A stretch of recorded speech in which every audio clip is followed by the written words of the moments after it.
I'll talk about the vacuum situation because, well, it's been weighing heavily on me for a while, and I can't believe that this stuff just keeps happening to me and only me. I think you're cursed. I Why? What did I do?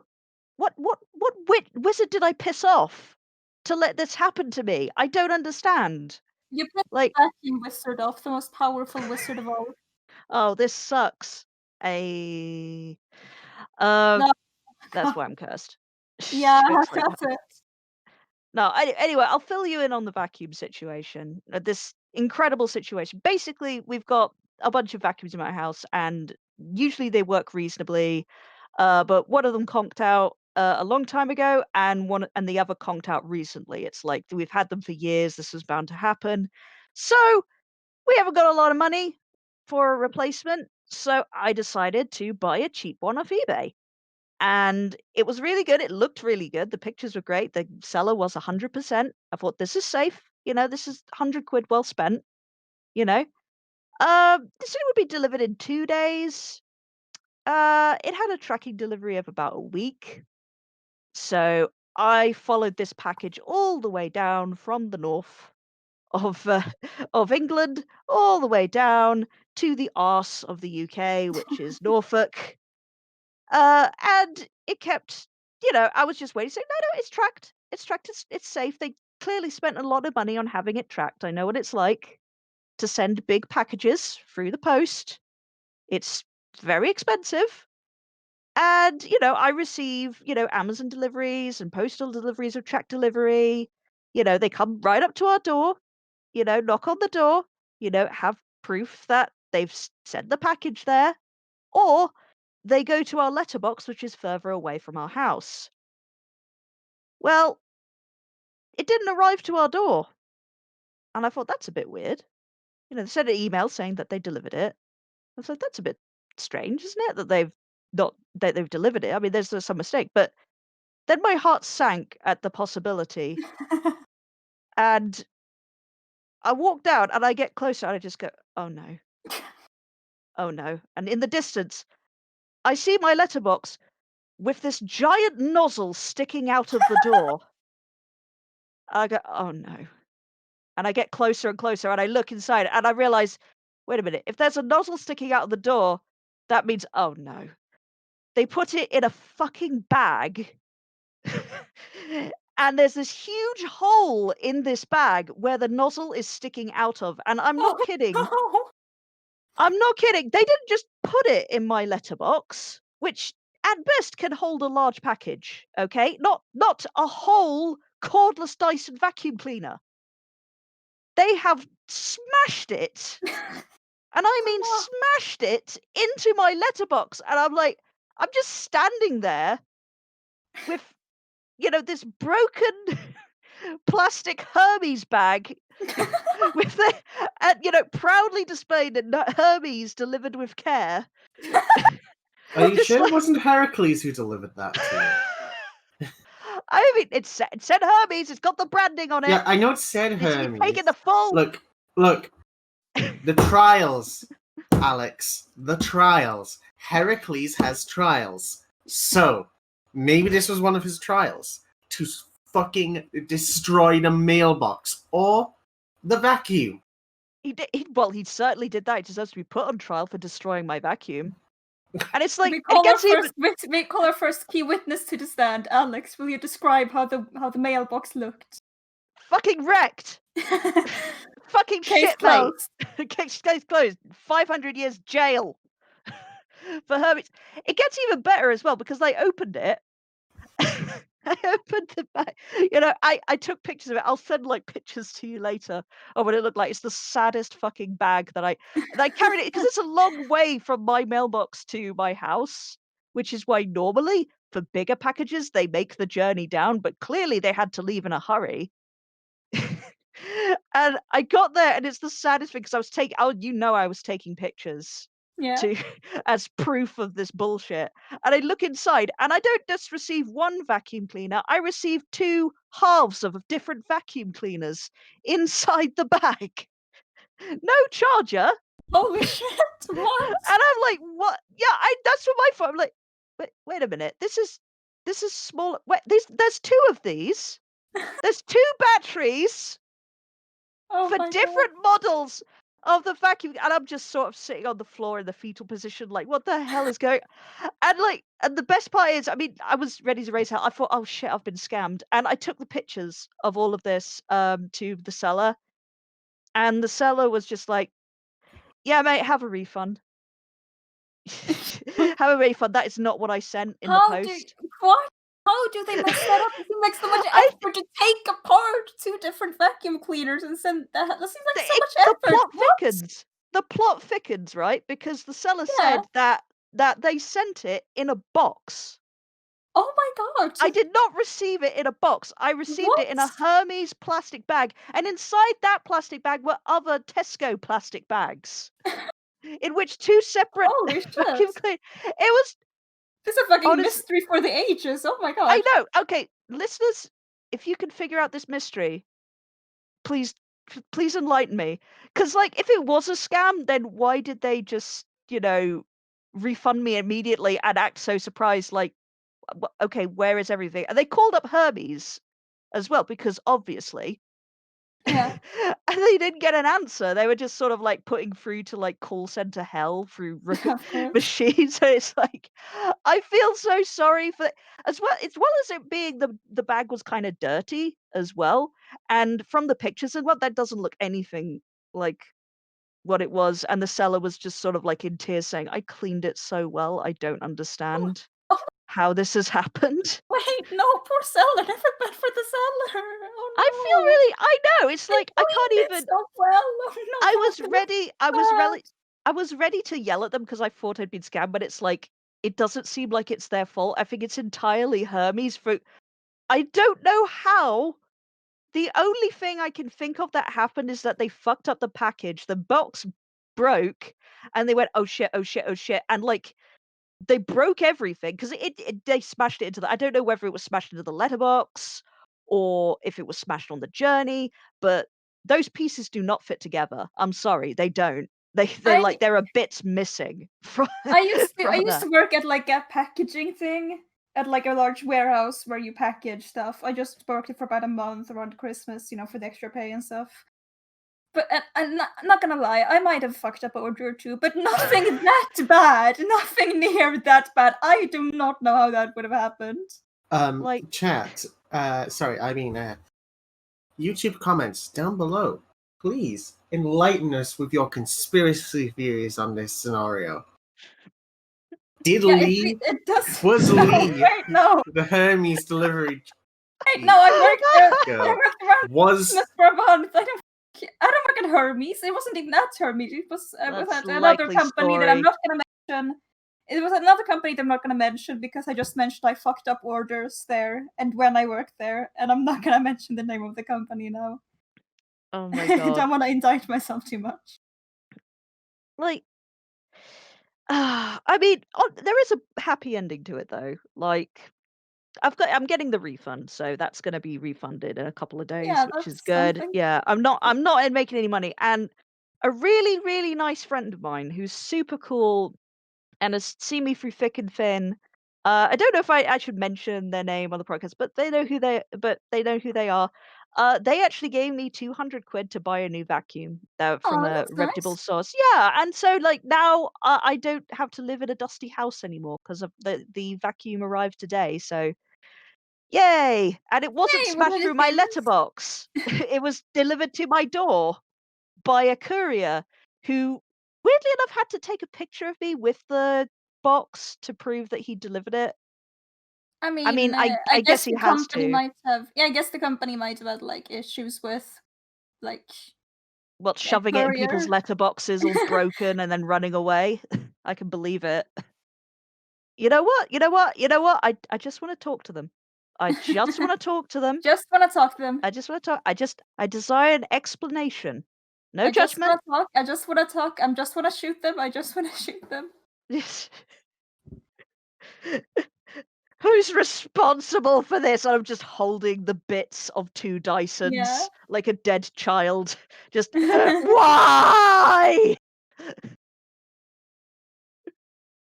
Yeah, the jury just gasping as the pictures of the Dyson are shown in court. Very graphic imagery. They have to get therapists, all of them afterwards. Yes, and one of them just goes out to throw up because the Yeah, battery bit someone doesn't faints. link up with the nozzle. It was unrecognizable. Oh my god, that's horrific. Ugh, telling me. God, so that's been my week, Amazing. dealing with that.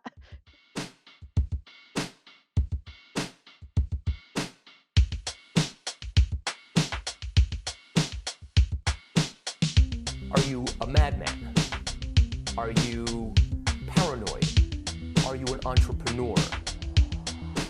All of the above. Big mountains, rivers, sky. I'm gonna be all the way out there, all the way fucking out there, just getting out of this sick society. Society, man! Society! You know, society! Okay, so we got one film that's completely detached from reality. Let's get another one. As you may have noticed, today is the film episode. Ooh. I wouldn't say Yeah. film. Film is a very nice term for like good movies. This is the movie episode. They're just movies, they're not film. Okay, cinephile, jeez. Yeah, there's a difference here. These movies are movies. Look, They do not deserve the title I of film. do not care. I do not give two shits. Sure. They are still films. Fuck No. you. Hard disagree. Good. Okay. So, actually, I lie. Mine's not really a film as much as it is a cinematic play. Is it cinematic if it's a TV movie though? Okay, it is actually a movie. It's an actual proper movie. It's a speculative biodramatization of a theoretical reign of Charles III. It's an alt universe movie, baby. Woo. Yeah. Charles III. Okay, we'll start with some basics. It's a film that's primarily concerned about the concept of royal power or divine right. So, like, what is the purpose of a king? Do we need a king? Why is Charles? You know? Now, Charles is painted as this kind of like, I guess, villain, but with a good motive, like, you know, the normal kind of Shakespeare kind of stuff. Kind of anti-hero, I guess. Yeah. Anti-hero. So he's we start with a wonderful scene of like a Latin like singing, except it's throat song, which is not normal, but it sounds cool, so thumbs up. We start the funeral, and so basically he does a little monologue. It's like, yeah, the queen is dead, long live the queen, long live the king. And like then we like get Camilla and Harry and William and Kate and little Georgie just like meet up, and it's like the junior royals are like, hey, so like you're not king yet, are you? Also, Harry's there. Harry's important. We'll get to Harry Windsor. It's already unrealistic because Harry is important in this film. Ah, fucking owned. Yeah. So, as you can imagine, this film is not aged well, given recent developments within the monarchy. Sorry, which one was the pedophile one? Is it Harry? Is it Phil? Actually, Andrew doesn't appear in this one. Oh, it's Andrew. Ah, yeah. Andrew's not here because he's not the second in line or the first in line to the throne, but the third in line to the throne. Oh yeah, fuck him then. You know. Yeah. So they basically all gather, and it's like, yeah. So like, Charles is king as soon as his mum died, because Britain can't be without a crown. It's like, oh right, okay. It's like then the Prime Minister comes over, who's Prime Minister Evans. Don't worry, this is part of a bad pun that the film Dash Play is setting up. So Prime Minister Evans walks up to the king, and is like, "Oh, hey." And it's like, you know what? No, I wanted to be with my family and stand above politics. Like, it takes like this full like, I don't want to be like seen as, you know, part of Parliament kind of stance throughout the entire fucking film. And it's so stupid. So anyway, like, it's like, yeah, come on, let's go. And it's like, walk with us. And it's like, Harry has, and this is the best line. Harry goes, got a bit of a headache. Like, but like, we have to leave together. And it's like, yeah, but that headache though. Amazing. You know, I just want to say I have one with Alice. It does exist, and I have to remind myself. It's good for I watched it with Alice because I do think it's like a dream sometimes, like just how this progresses and just the Yes, dialogue involved. It's like it's such a fever dream. I've only wrote like half of it down, but okay. So so basically, they go home, and then like they wake up, and it's like, yes, first day at work is King Charles. It's like Parliament, bring him a bill. As you know, the entire point of Parliament is like the entire point of the king being there is like, oh hey, you give this a royal assent, and it's like, yeah, just rubber stamp it, you know. yeah, just rubber stamp. Like, that's literally the entire point of this whole royal assent thing, and it doesn't actually have any power.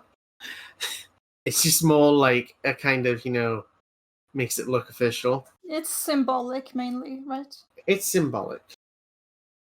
Anyway, Charles is given a bill on the regulation of the press. In other words, a bill that ends free speech. Oh shit. Oh no. Yeah. Free speech in the media. Oh no, curtailing Which free is a very speech. dubious claim to be making anyway, considering the fact most of the like news sites are owned by like, you know, just really rich people. Like we only have the only state news that we have now is the BBC. Like everything else is just Yeah. privatized. Yeah. Also like then Prime Minister, so then he goes like, we think the regulation of the press has been due for quite a while. Then then Charles does this thing where he like separates himself and his role of the crown, and it just becomes the crown. So it's like, no, actually, no. As a king, no. As a husband, yes. Because okay, so for those of you who don't know about some of the wild shenanigans that Charles III has been involved in, he's famous or infamous, depending on your viewpoint, of having 2 wives. Oh. Yeah, an affair, you know, just cheating on Diana, doing her dirty. Yeah. Whilst we're talking about Princess Di, I am not a Princess Di fangirl. I hate the whole like magazine stuff and press coverage of her is like, you know, 24/7. Like, she always gets, you know, dragged up like all the time, and everyone's like stuff like that. Like, Princess Diana Mania is still alive and well, and it is Yeah, it's cultish. It's absolutely cultish and just strange. Just really strange. Yeah. Just for Like, if I remember correctly, it wasn't the weird like paparazzi culture around her the thing that got her killed in the first I know place. that's Yes. the irony. Yes. Yeah. So like I'm just Yeah, meant she got car chase, paparazzi, all that. Yeah, car crash. yeah. So we'll get back to the fun. So Mr. Evans points this out and is like, I thought you of all people would want to regulate the press. Like, just a little bit. Since Argument from emotion, right there. argument from emotion. And it's like, then Charles rebuttals and says, well, my mum never had to sign bills like this. And then Mr. Evans goes, your mum had to see a far greater revolution of watching an empire fall while it Reaganized and Thatcherated. It's like, oh, okay. It's like, I see. It's not really an argument. That's not really an argument. Oh, and then he goes, so just sign the damn bill. Your mother always gave a cent, and so should you. It's like, I am the evil character. I am evil, no nuance. no nuance.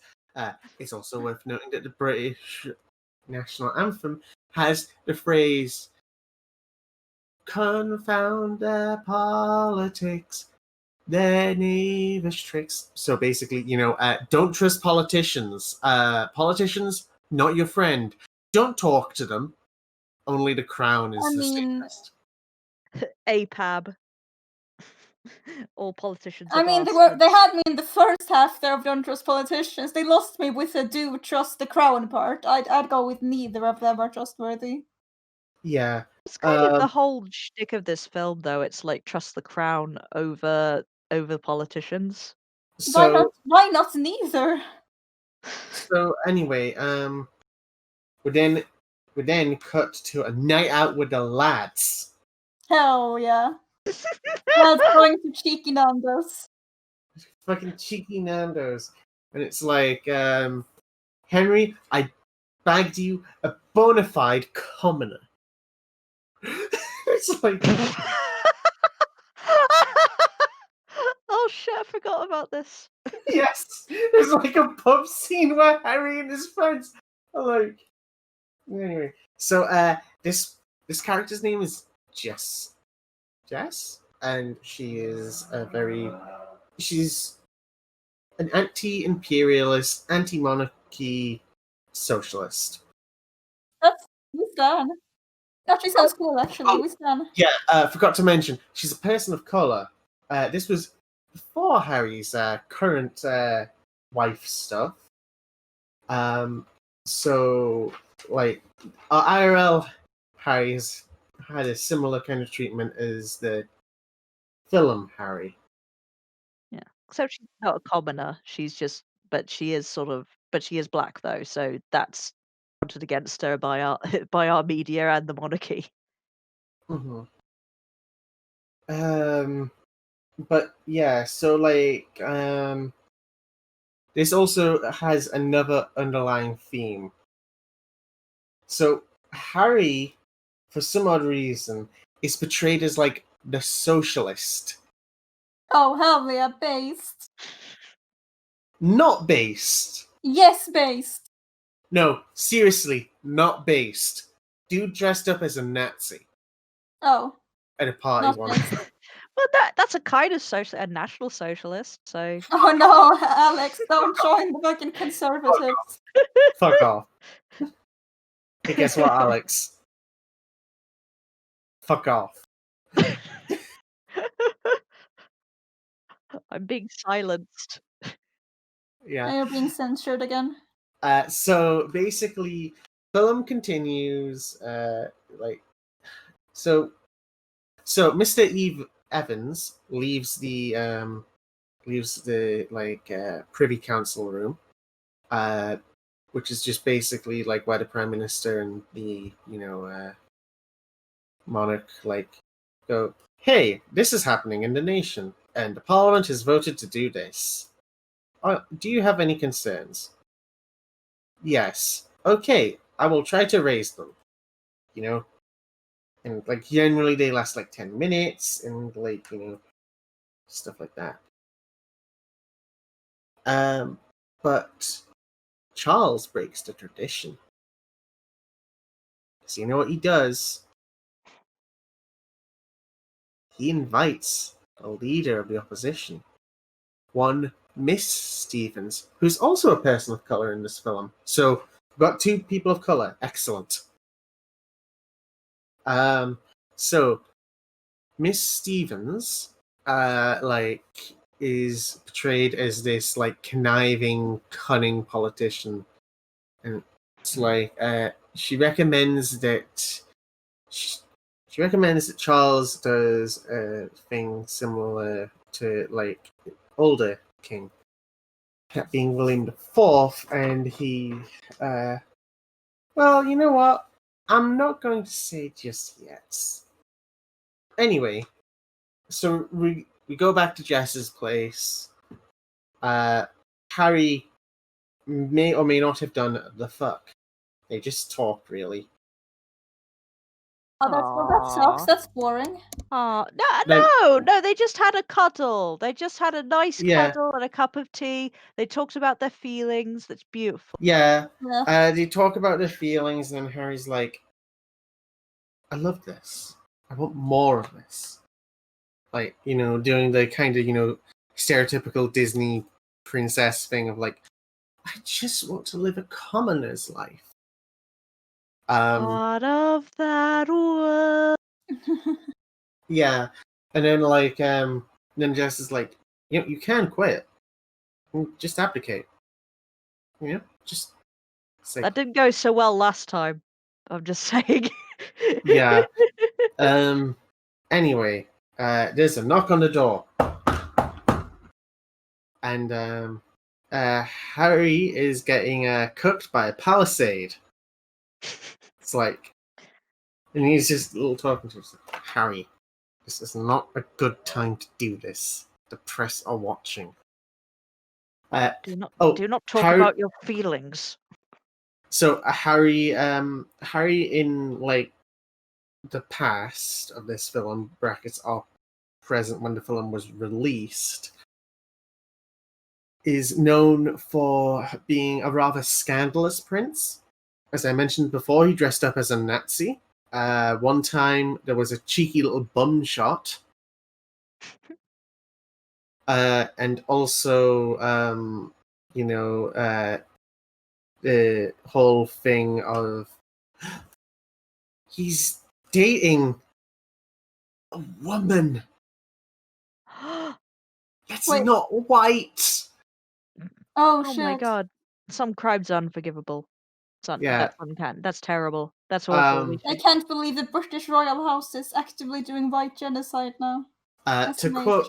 quote a foreign secretary, now prime minister, it will add a more exotic genome to the royal Ah, bloodline. Jesus Christ, that's horrible. Why you can't just go out and say that?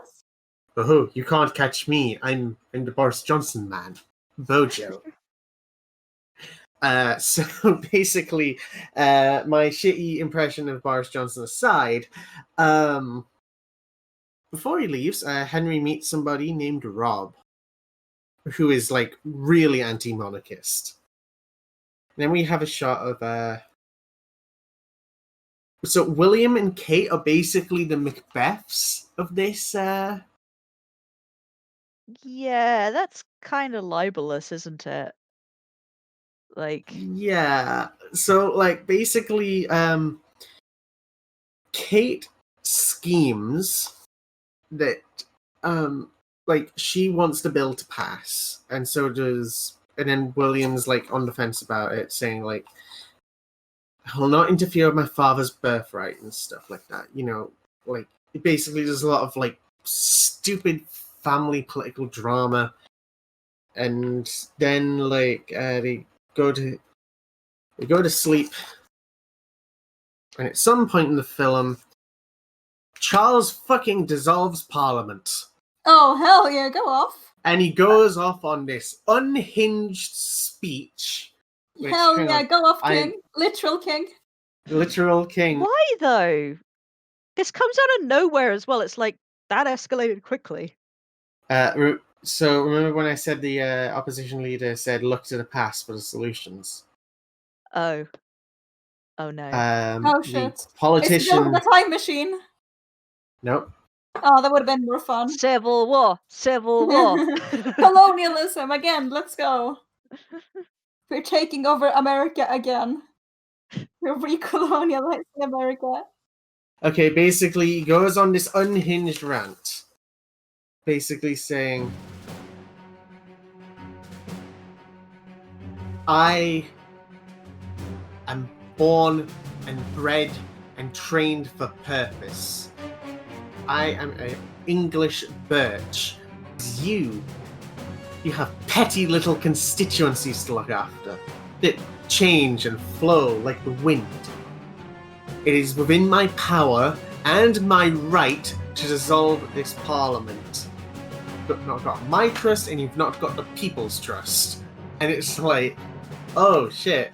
It's like, and then he's like, "Mr. Speaker, can I do this?" And then the speaker like says yes. Now, this leads to a fucking civil war, basically. Oh, yeah. That escalated quickly.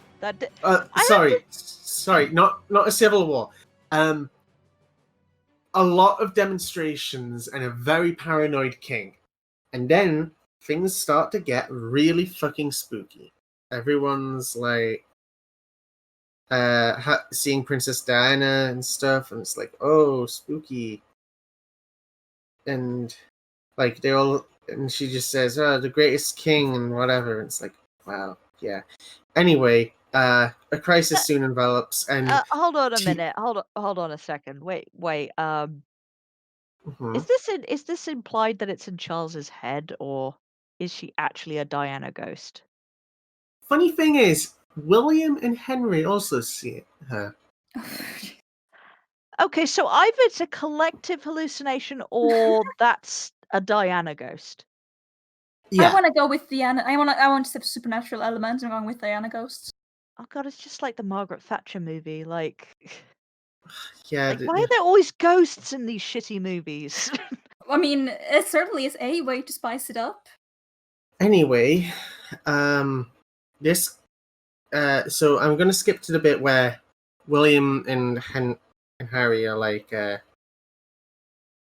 yeah, I heard screaming from Princess Diana from Mum, and like, Mum made us sign a pact, and yada yada yada, and then like Harry just goes out to get a kebab. Please explain the kebab scene. I vaguely Oh, remember this, right, but you okay. didn't tell me about the kebab scene. The best fucking scene in this film. The best fucking scene. Okay? There is this gentleman who runs a kebab shop. He's a person of color, but he's like, he's like just doing about his business. It's like, what's the matter, mate? Ugh, a job. Harry goes, and then the cafe owner's like, just quit. It's like, it's not that easy. It's like, what's getting you down? I think I'm in love. And it's like, been there, mate. And then everyone around, everyone just looks so lost now. Like, it's like something's died. It's like, she's like a mum to us. He doesn't realize he's actually talking to Harry, though. So Prince Harry is like, he hands like the person like a £5 note because like to pay for the food, and it's like out of date. It's like, the whole world's gone mad ever since she died. And it's like, what do you mean? Take this meat, this kebab, thin metal rod in the middle, but around it, all the different kinds of meat, all different meats, individually, but as one makes a kebab. What the fuck? Really makes you think. The metaphor the metaphor that the kebab is trying to symbolize here Trying is and failing. What the fuck is going on? What it's okay. trying to say is that kebabs are rank and made of different meats and just go around in a metal tube and you shouldn't eat them. Ah, right. Never Yeah. again. No, what it's actually trying to say is what makes Britain is the fact that there is a strong, stable monarch, a single static piece. No, I think he's trying to say And- that kebab is bad and you shouldn't eat it. No. Like, it's literally trying to say this. It's literally trying to say that, like, the No, I'm going with monarchy, Alex's version. the monarchy is, like, stable and a thing that holds everything together, whilst the democracy is allowed to change around it. It is a metaphor for British democracy. So, That is so what it's trying to royalty, say. royalty is the rod, and the people are the meat that's slowly turning and getting roasted, and then cut off Not wrong. into a pitta. And what does this salad represent, Alice? What's the sauce? Look, I did not write this. You know, like, absolutely stupid metaphor. I mean, I don't even remember it. That's how it's like bad, but I know it's like. Did they at the end? Did Harry was Harry convinced by the end of this? Or like, yeah, kebab man. Yeah, like, he looks like bewildered. But I know you want to hear more about Jess. I almost forgot she was a character too. Jess is being blackmailed because she was seen in the paper, and it's like, you're only going after Harry because you want money. And it's like, yeah, so like you've got this whole thing. It's like, and then she ends up on front page of the Sun, which is a newspaper. Well, I mean, strictly, it's not exactly news. It's a paper. Yeah, that's kind of the vibe I get from it too. It's certainly a paper, is it news? Anyway, Britain descends into civil war, so just Brexit things. And now William and Kate are going in like full overdrive. The Prime Minister is like just skipping going to the King. Team Even Stevens. Yes, that was the joke that the play was trying to make. Evan Stevens. Even Stevens. Do you get the joke? Christ. Yeah, we get it. So fucking stupid. Right. So Prime Minister Evans goes over to like, okay, it's like, get your father to like do this. And it's like, right, okay. And then like Stevens is like going to the it's like, oh yeah, you should like just just do what William the Fourth done. And it's like, okay, yeah. And it's like, I've got the solution to this. It's like I'm gonna talk to the public and stuff like that. For some odd reason, the general public is 50-50 for whether to keep the monarchy or to become a republic. Oh shit, it's Brexit before Brexit. This is oddly prescient for a completely bullshit film. Yeah. That's the weird thing. Anyway, Jess cuts it off with Harry. William and Kate do some plotting with Prime Minister Evans, and opposition leader Stevens proceeds to like go Charles, like just do some conniving stuff, and then Charles points out, hey, you spoke against me in Parliament. And it's like, politician's tongue indeed. It's like, fucking God. Mate, you gotta read a room. Seriously, this is Oh. not going well for you. Yeah. So, then there's like a public speech, and it's like Charles is about to like go to the microphone, and then William steps in. It's like, as the Prince of Wales, I hereby will act as an intermediary between Parliament and the King until the matter is settled. A role that the Prince of Wales is not meant to do. But plot, basically. But plot, yeah. Like, I just want to mention all of this. Like, is basically, I know Britain doesn't have a constitution in the same way like every other place does, but this is all unconstitutional. Like, this would have just they would have just stripped the power from the crown and become a republic. That's how it would have went in real Yeah. life. I mean, it's all symbolic royalty anyway, so if they just say no, it's like, well, fine. Fuck off Just then. pass the law without you. And then like, so William and Kate are doing all this, and then Charles goes off in a hissy fit and is like paranoid that everyone against him, and then he asks the British Army to defend Buckingham Palace.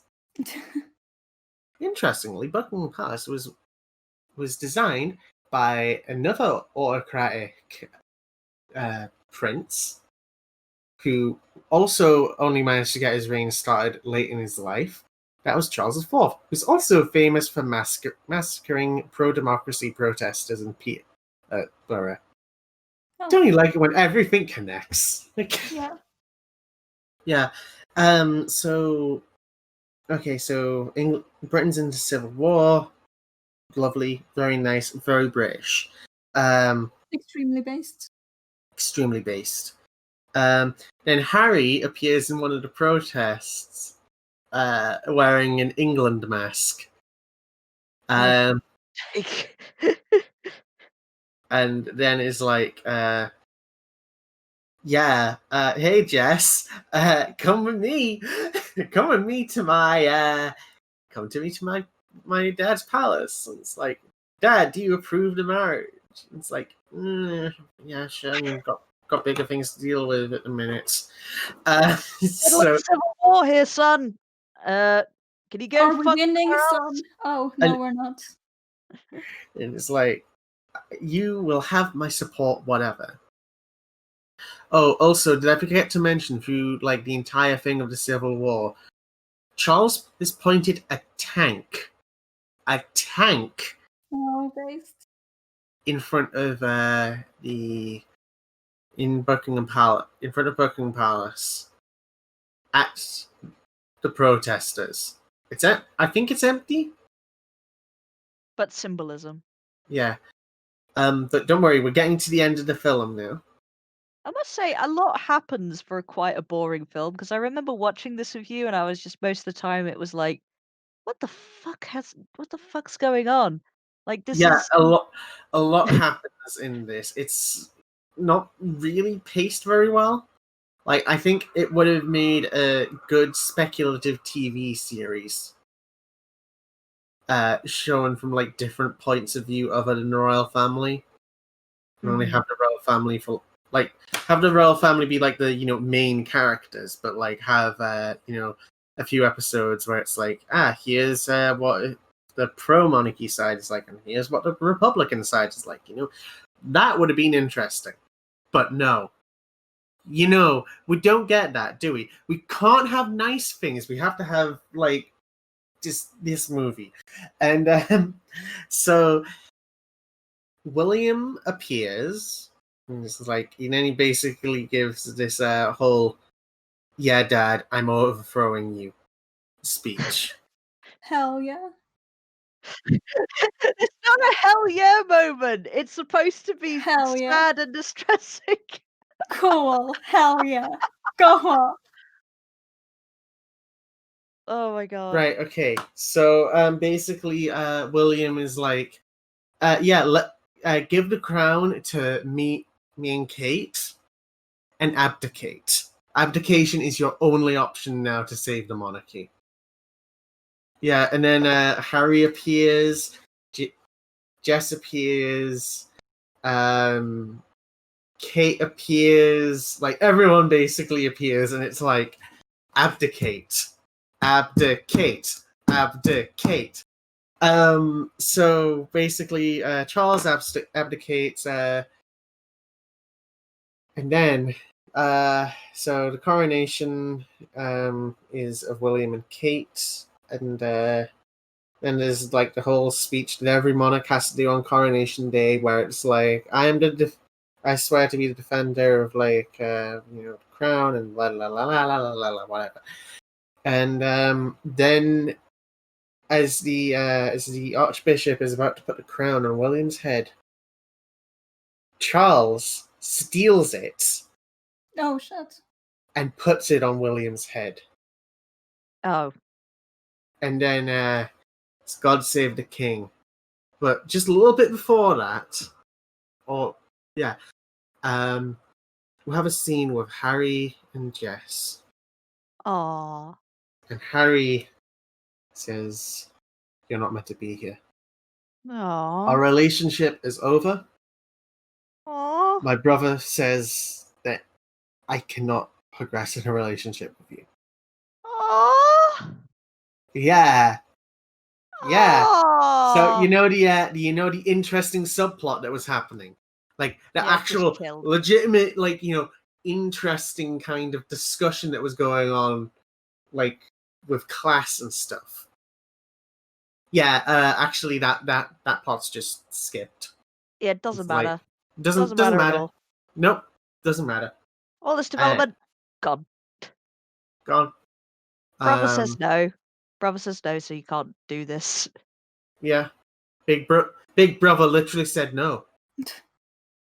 And thus ends Charles III, a film so devoidly detached of what actual laws and stuff are. I have a theory it's based on Richard III. Well, yeah, because Charles III, but it's also got a bit of Macbeth in there, a bit of Hamlet, bit of Yeah. kebab. It's just. Yeah. Honestly, kebab is the most important plot point in that film.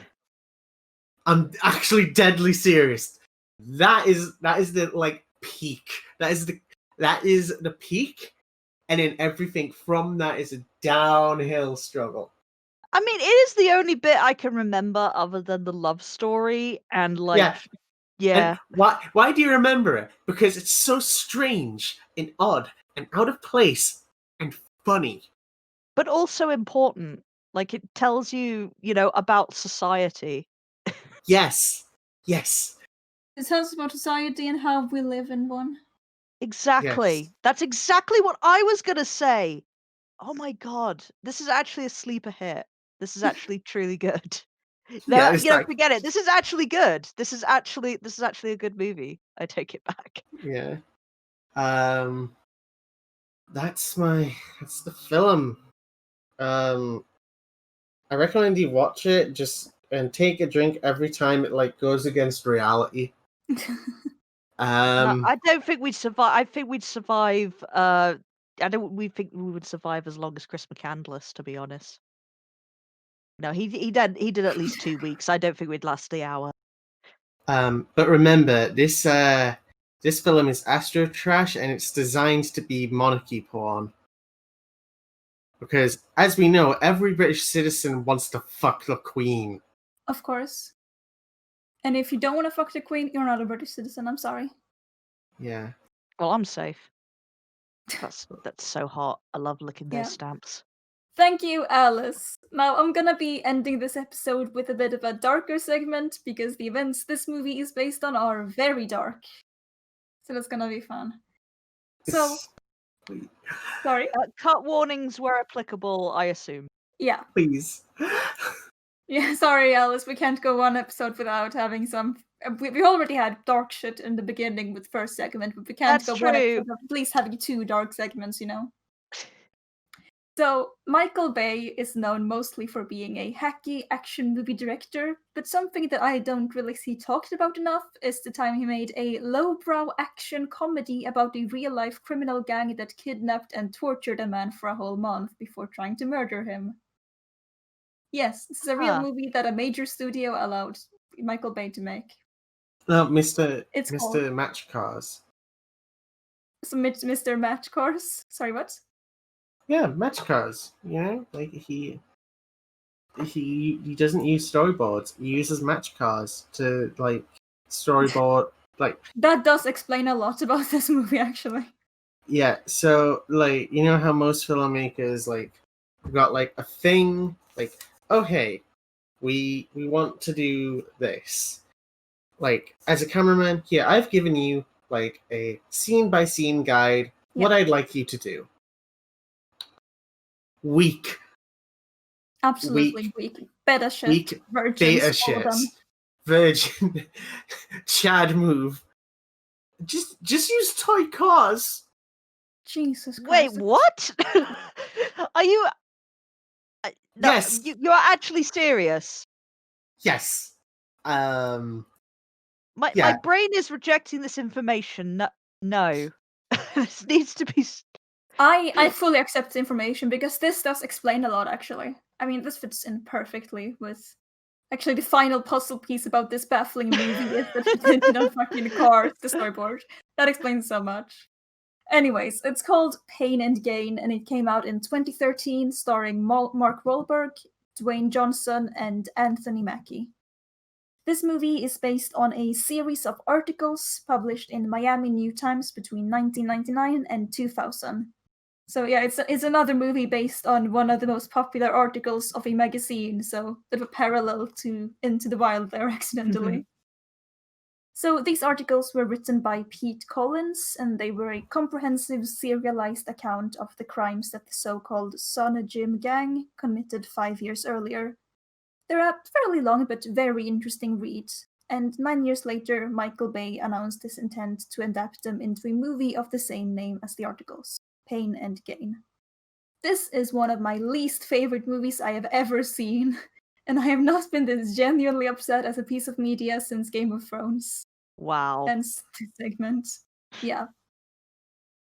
So I'll be recounting the plot of this movie and cutting in when necessary to compare and contrast it to the Miami New Times story to show how heinous this movie is both narratively and morally. So yeah, let's just get right into it, shall we? So we open on a shot of Mark Wahlberg hanging sideways on a billboard doing training exercises. It's a very normal way to open a movie. He repeats the mantra, I'm strong, I'm big, I'm hot, I'm big, several times. We then see dozens of SWAT teams driving in and surrounding him, and Marky Mark tries to parkour away. We then get some voiceover. Sorry? I'm just no, just that whole sentence just It is a very is good way to insane. open That's a a movie. lot. That's a lot, actually. Yeah. It is a lot, isn't it? We then get some voiceover playing over a very comical slow-mo shot of Mark Wahlberg running away. We find out that his character is called Daniel Lugo and that he believes in fitness, whatever that means. He then promptly gets hit by a car in a very silly slow-mo shot. What? There's just so much going on in these first few minutes. I mean, I have this. I got this in a Blu-ray bundle, and I've like not watched it. Good. Yeah, don't. Okay. Yeah, just I'd avoid it. It's worse when you know the real details of the. If you read the like Miami New Times story, it becomes like so much worse. It's just mediocre on its own, but when you like know all the shit about it, it's a horrible movie. I fucking hate this movie at this point. So we cut to 6 months earlier, where we see Daniel get out of his sweet red sports car and go into the gym where he works as a personal trainer. We get some more voiceover where Daniel continues to gush over fitness, and that somehow turns into him fanboying over America, because it's the most buff, pumped up country on the planet, and that's pretty rad. I did not fact check this, but I doubt it is. I very much doubt America is the most buffed up country on the Oh, planet. yeah, I mean, aside from the obesity crisis Yeah. that they keep pumping out all the time, and say that it's a problem, like, is this just supposed to be satire? Is this an attempt at satire? Or, I mean, if it is, it's a horrible, extremely failed attempt at satire. well, I can believe that from Michael Bay because he's not a good filmmaker, but it seems so weird to do it earnestly, to be honest. Yeah, this movie is really weird to do, but like, if it was satire, they're gonna make a bunch of decisions that does not track with this being an attempt at satire. Okay. So anyway, we flash back to Daniel's hiring interview a few months prior. We find out he's had a bit of a shady criminal past of running scams, but the movie doesn't really dwell on it. We're then told that Daniel now is the star employee of the gym. He turned it around from a failing business to a flourishing one. But Daniel still isn't entirely happy at his job at the gym. He doesn't. Did I say at as his job at the gym or at his job as the gym? Daniel still isn't entirely happy with his job at the gym. There we go. He doesn't like the personal trainer part of being a personal trainer, and mainly just wants to hang out by the gym's pool and oogle at half-naked chicks. Very, very normal things. Extremely normal dude stuff. We then see him attending a Get Rich Now seminar by a guy called Johnny Woo, and this convinces him that he needs to take action. He doesn't want to work at the gym anymore. He wants to get rich, get a harem of hot ladies, and also a big fat lawn that he can mow until the sun goes down, I guess? Is that a metaphor? Like, No, we literally see him in a like a large shop, and he's sitting on a little like sort of tractor lawnmower thing on a fake lawn, and he's just happily riding it until an employee comes up and telling him he needs to leave, and he looks sad and just looks back at the fake lawn like he wants the lawn. He wants a lawn, a big lawn that he can mow until the sun goes. I mean, that to be fair, that is pretty funny. That it does like outline how pathetic he is, I guess. But sorta, I guess, I mean, if this was a competent satire, that might actually mean something, but no. Yeah, I think he's playing on the middle class culture of lawn mowing and grilling and the white picket fence. I guess he's trying to do an American dream thing here, so I think that's what he's going for. I mean, Michael Bay is known for his subtlety. Yeah, of course. So Daniel decides to do the natural thing. He's gonna kidnap and extort one of his clients. A middle-aged Jewish man from Colombia who's very rich and kinda rude to Daniel. All right, hold on a minute. Is this just the decision he makes, or is there anything that like? I mean, we see the guy being kind of an asshole to him, and then we see the guy bragging about like, "Oh, I'm so rich and I have these investment on offshore spags and stuff."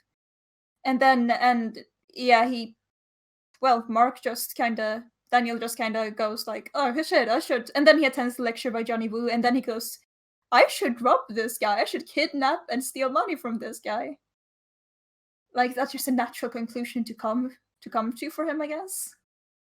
Seems legit. Yeah. Now, here's the first place in this movie where I'm gonna need to jump in and give some of the real facts, because the movie presents this as if it's Daniel's first crime since he got out of jail for fraud, as if Daniel's just trying to live an honest life and he just wants the American dream, and that drives him to do one more crime so he can get the money to do that, and it's like just simply not the case. Like, almost immediately after Daniel was released from prison and hired at the gym, and I quote from the Miami New Times story, he met a weightlifter at Sun Gym who had an affinity for white-collar crime and was also fresh out of jail. They established 10 phony medical companies, then rented dozens of mailboxes, many at the Lakes Postal Center in Miami Lakes. They bought names, social security numbers, birth dates, and other information about legitimate Medicare recipients for $10 apiece, and mailed fraudulent bills to the government for non-existent medical services. All right, not only is that like really sort of far too technical for Michael Bay's ilk, but that's also unambiguously scummy. Like Yeah. scamming people, for medical care is just truly the worst. Like people I find it so difficult in America to get decent medical care anyway. So like to game the system to your advantage to, basically just scam the government into giving you money is just like, yeah, I can see why they left that bit out because they wouldn't be like, anti-heroes, they'd just be straight up villains and Yeah, and scummy we people. gotta for some reason make these kidnapper torturers anti-heroes and sympathetic for some reason. So we Well, you gotta see, leave that out. it's not funny otherwise. I mean, it's not funny anyway, but it would be even Yeah. less funny. Yeah, I guess. I mean, maybe he should make a comedy at all if he wants to adapt a movie about these people. Just little thought there. So, yeah, Daniel did not try to live an honest life for a fucking second, and portraying him as if he did is kinda shitty, because that really does make him more sympathetic than he was in real life. And, like, yeah, making a movie about a real life kidnapper, torturer, and murderer whose crimes were so recent that those affected are still alive, you should probably be careful to not make him more sympathetic than he was in real life. Yeah, especially since like new evidence can still come to light and stuff. I'm not sure if it will at this point. This case is pretty comprehensively solved. Like, all the details are out, but still, like, the people affected are still, like, alive. Yeah, and Yeah. to be portrayed as like, somehow deserving of that, it's just like victim blaming. Yes, it is. Yeah. Well, we'll get to that later as well. Anyway, let's get back to the movie. Daniel recruits one of his co-workers to help him carry out this plan. This co-worker's name is Adrian Doorball, and he suffers from black character written by white guy syndrome, and thus thinks that this plan sounds like some straight up gangster shit. Oh, for fuck's sake. Yeah. That character in Michael Bay movie, yes. I don't know what I expected from the guy that made Hispanic Transformers with like, golden teeth grills. Yeah, And like that guy is not great with racial sensitivity. Yeah. Yeah.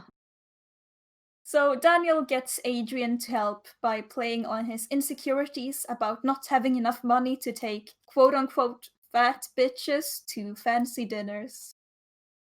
So Adrian's like, oh shit, yeah, I'll help.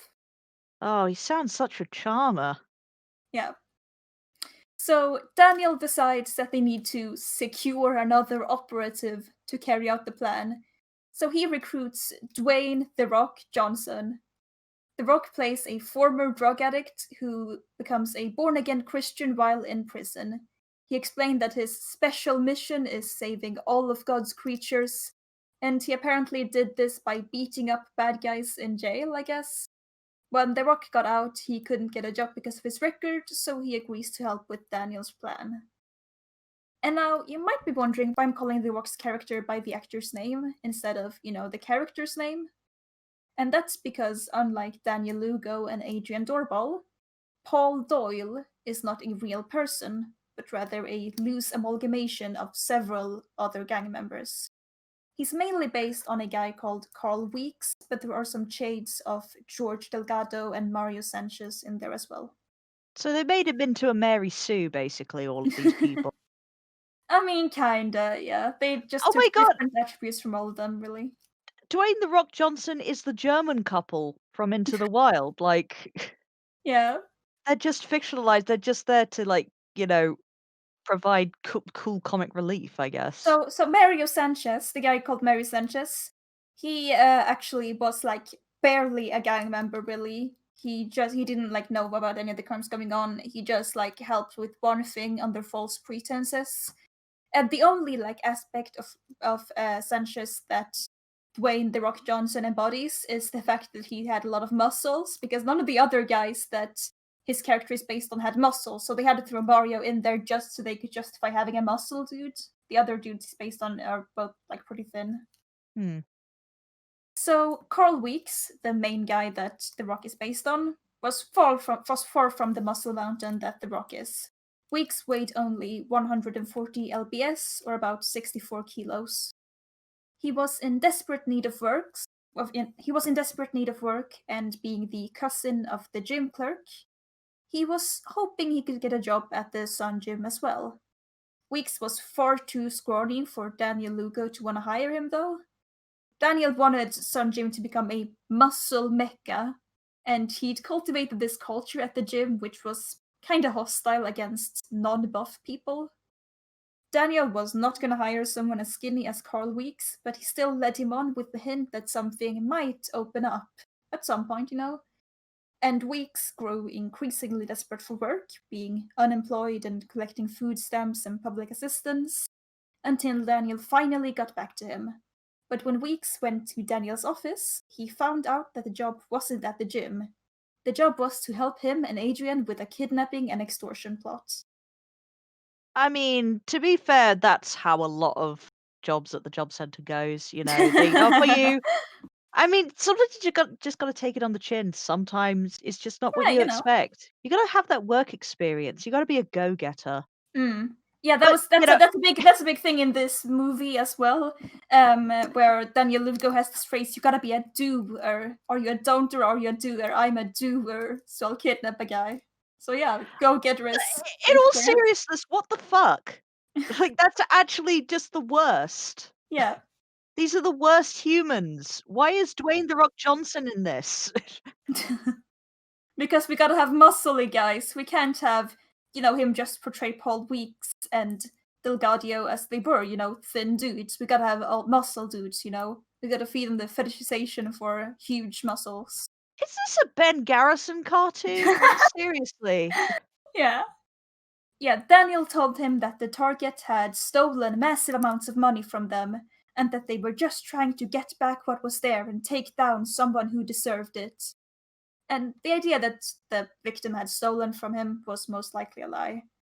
Weeks still didn't want to do it, even if he believed the guy had stolen from Daniel. He was a newly converted former drug addict, and he didn't want to return to crime. But he needed the money. He needed to earn enough to get a new start for his girlfriend and children. And Daniel promised that in addition to his cut of the profits, he'd also let Weeks in on his secrets for financial success. And so, Carl Weeks reluctantly agreed to the plan. But in the movie, he's just some dumb buff gym dude played by The Rock, which is infinitely less interesting. But I guess we have to get back to that. Oh my god. Yeah, it is kind of like Into the Wild. Like, they just replaced genuinely interesting stuff for just Yeah. boring filler. Yes. Because it's safer than anything, I guess. I mean, it's not necessarily the stuff they cut were safe, it's just they cut so much super interesting stuff for so much dumb stuff. Yeah, but that's what I'm saying. It's just, it's safer to have dumb stuff than it is to have genuinely But like interesting some stuff. of the interesting stuff he cut here is just like, I don't know, detective mystery solving stuff that you could easily portray in a movie, and it wouldn't be like not safe. It's just that Michael Bay was so incompetent he didn't realize how extremely interesting that stuff was. So he has this scene I'm about to talk about is a perfect example of the type of scenes he felt he had to have instead. So the guys go to a strip club where we get a bunch of shots of half-naked women because Michael Bay movie. Adrian asks The Rock if he ever, I'm directly quoting, if he ever suck a pregnant woman titty, because of that character in Michael Bay movie. No, okay, hold on a minute. Yeah. You say that as if that's a regular thing that black characters in racist movies say, like. In Michael Bay movie specifically, as a very weird thing about making his like people of other like races like sexual deviants. He has like I guess, but as well. Even in his movies, I think that is the only time I've ever heard a character ever say that in any film ever. Yeah, like that is unique to this film. Yes. So the scene between Adrian and The Rock drags on way too long because Michael Bay is apparently under the delusion that this is hysterically funny stuff. But then Daniel hits a little road bump in his plan when The Rock backs out. But then the elderly preacher at The Rock's church comes on to him, so The Rock almost beats him to death. And wait, hold on a minute. Wait, so is this true? Or is it just his Uh, homophobic imagination? Like, did anything like this happen at all, or is it? Not as far as I can see. No, there's nothing about that in the article. I mean, and that's what he based this on. That's like the most comprehensive source for this shit. Okay, so to recap, his priest, Yep. sexually propositions him, Yes. and he doesn't like that, so he beats up the priest, or almost does it. Yeah. No, he beats him up pretty severely. He He does doesn't beat him die, up. but there's a lot of blood and shit. It's pretty severe. Jesus. Yeah. And so after that, he's now back on the kidnapping plan. Yeah, this is apparently like the incentive he needed. Oh. Somehow. Okay. No. I mean, that doesn't follow, Michael Yeah, Bay. no, I Like, was kind of confused about that also. yeah, because I guess he's trying to say that he's not for the church anymore because the church is gay, and he doesn't like I mean, that. he's still Christian. It's just he can't stay at this particular church anymore, I guess. Yeah, and it's just go to a Fellas, different church. fellas, is it gay to pray to Daddy every Sunday? Is it gay to get on your knees and pray for Daddy? Fellas, is it gay to eat the communion wafer? Fellas, is it gay to stare at Jesus' naked, abs-filled body on the cross? Bro, I'm telling you, Jesus worked. Look at them pecs. Worship them. Aspire to be them. So this scene is at best framed as morally ambiguous instead of being framed as the pretty clear-cut hate crime it is. At best morally ambiguous, at worst justified depending on how you read it. How? I mean, I'm sorry, you're beating up a gay priest. Like, there's really no way about that, surely. Was it like he was trying to rape him or something, or? No, he just like he said something like he flirted with him and put his hand on his arm, if I remember correctly. And that's just it. He didn't do anything more than that. Yeah, that's a hate crime. That's a hate crime right there. Yeah. Like this, I don't know how you can portray that as morally ambiguous, really. It's portrayed as fairly morally ambiguous, and there's really no other way about that. Well, even in a positive light, these guys are just psychopathic assholes. So anyway, The Rock decides to get in on Daniel's plan since he can't exactly stay at the church anymore, I guess. The three go shopping for guns and tasers, and then go over their plan as Gangsta's Paradise plays in the background, because of course it does. Oh, fuck off, Michael Bay. Subtle. Yeah.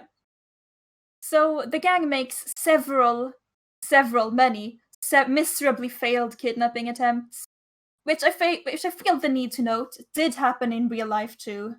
They had a bunch of extremely comedically failed kidnapping attempts in real life too. And that was a kind of a part of the movie where I was going like, okay, they gotta be making this up. But no, this stuff was real. Like, they were planning to, like, dress up as ninjas on Halloween and then knock on his door and, like, grab him and drag him into a van and shit. They were coming up with wacky fucking plans. Okay, alright, I get then why... Then that plan fell through because they just decided to go to a strip club instead in their ninja. Oh my god. As ninjas? I'm not sure. It just mentions that they were dressed up as ninjas, they were going to go to the house, and then they just tried to go to the strip club instead. So I don't know if they got their clothes off or if they went into like that, but I like to imagine they were still dressed as ninjas. Little ninja boners. Little ninja. Yes. You can't see my boner, it's invisible. I'm a ninja. It's just like just having an accident in your pants, and it's like, just throwing a smoke ball, like yes. It's not there. You never saw me. Yeah. I mean, I can see why this was made into a comedy, I guess, with all of these shenanigans. I don't disagree with this having like comedy elements, but like dark comedy elements, I feel like it's justified having in this, but playing it like sort of a straight up comedy overall, and having all these scenes where they're like goofing inside the strip club and being like funny and sympathetic and like stuff like normal comedy protagonists doesn't really work. Mm. Like, I don't disagree with having dark comedy elements, but it's just playing this as like a straight lowbrow comedy for a lot of the movie is just does not work at all. So they make these several miserably failed kidnapping attempts, and then they finally manage to capture Victor, their victim. They wait in the parking lot of a deli store he owns, where we see Victor inside being horrible to his employees. Once he leaves, the gang tase him, dragging him to the van and bring him to an abandoned dildo warehouse because lowbrow comedy. It wasn't a dildo warehouse in real life. They just That disclaimer you made is funnier than the actual thing. It wasn't a dildo warehouse. Just yeah, just saying. feel the need to point it out, you know? So Daniel gives their tied-up victim a speech about how immigrants are destroying America, I guess. And Victor What? fires yeah. What? Yeah, it's just a speech about how immigrants, because, Victor's from Colombia. Victor's an immigrant. He's making a lot of money. And Daniel just makes the speech about how immigrants are destroying America to him as he's tied up. So Victor fires back, telling Daniel that he's just broke because he never went to college. He also makes a comment about how Daniel is obsessed with his pectoral muscles, leading Daniel to realize that Victor has figured out his identity. Ha Wah, ha ha wah. ha ha ha. So Wow. Well, Daniel, that's what you get for being racist, to be fair. yeah. So Daniel lashes out, beating Victor until he tells him how he figured it out. And Victor tells him that he recognized that awful, disgusting cologne. Ha! Owned. Yeah. So now at this point, I'm going to pause and talk a bit about the real life victim, whose name is really Mark Schiller. Schiller did not attend Daniel's gym, as his counterpart does in the movie. The real life Daniel Lugo knew him through a friend of his called George Delgado, who worked for Schiller. To quote the Miami New Times story, Delgado knew Schiller's family well. In fact, Schiller so trusted Delgado that he gave him the security code to his home. Delgado knew the layout of the house and where the safe was located. He knew Schiller left his pistol and valuable documents locked in the safe. More importantly, he knew where Schiller banked, and the exact location and dollar amounts of offshore accounts Schiller created for investors. He'd even gone with Schiller to the Cayman Islands where his boss set up the accounts. Then, late in 1992, Delgado met Daniel Lugo at Sun Gym. He used him as a personal trainer during workouts, and Lugo became a compelling force in his life away from the weights as well. Sort of a strong, popular older brother figure. Delgado tried to bring Lugo into business with Schiller, but Schiller thought Lugo was coarse and creepy. When they had their falling out, it was over Delgado's preoccupation with Lugo. Schiller said, him or me. Delgado picked Lugo. Delgado lost his job and his business ties to Schiller, and Daniel Lugo used this to his advantage. Delgado's wife had a baby on the way, and what kind of scumbag steals food out of a baby's mouth like that? And so the two decided to take Schiller for all he was worth.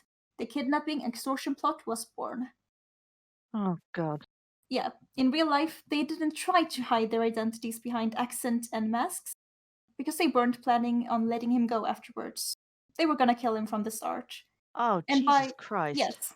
And by presenting it as if they didn't want to kill him, but they were left with no other choice, because he'd figured out their identities, if Michael Bay's basically lying on behalf of these guys to make them look more sympathetic, that's pretty fucked up. That's really fucked up. And also, it is fucked up. I mean, it's libel. It's straight up libel what he's doing here. It's like he's still kind of victim blaming, Yeah. and saying, oh, like they were just, they were trying so hard not to kill, but it actually would be a lot more interesting if they showed this weird sort of codependent relationship that they'd cultivated to create this Yeah. fiction of this guy who honestly was just doing his job and quite rightly had a falling out and tried to cut this guy out of his life for developing a creepy relationship with a creeper Yeah, who later kidnapped him and was going to kill him.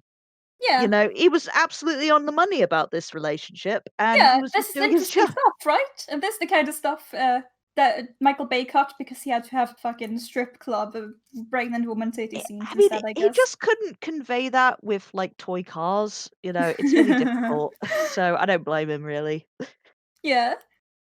And another thing, as I mentioned, in the movie, Daniel goes on a anti-immigrant rant against their victim. But this didn't happen in real life because Daniel Lugo himself came from an immigrant background. The gang actually started making anti-Semitic remarks against Victor, Ah, against Schiller as they beat him, not anti-immigrant remarks. But yeah, I guess, get the racism yeah, right, people. yeah, Jeez. jeez. But I guess Bay thought that wouldn't play very well with audiences, anti-Semitism. So in his quest to make them more sympathetic, he exchanged it for a prejudice the American people could sympathize and relate more with xenophobia. I find that offensive on many levels because, Americans love anti-Semitism. Have you seen the internet? They love that shit, I mean, lately, but this was in 2013. Remember, they were I more think subtle even about it then. yeah, I mean, I don't know. I mean, I think they still would have been fine with it. You know, if they did the whole thing what I think they're trying to do, like I mean, this is the thing because I'm guessing they don't do it sort of semi-ironically or anything or tongue in cheek saying, yeah, these people are dumb. I'm guessing that he's actually saying the quiet part out loud here. I mean, like the speech that Daniel in the movie goes on is like it's very populist, like this populist anti-immigrant speech that like parts of the audience could probably agree with.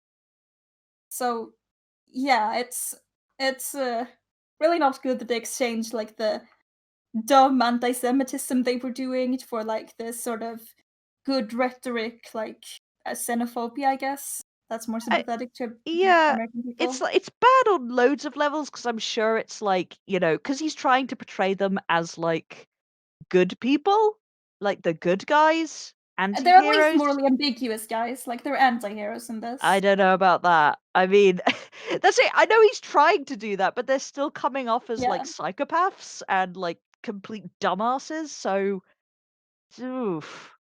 This is just bad on a number of levels, like loads of meta levels. It's like, yeah, if they just straight up said anti-Jew shit, they would like realize that these guys are fucking scumbags. So let's do like the acceptable racism. Yeah. That'll make them more sympathetic.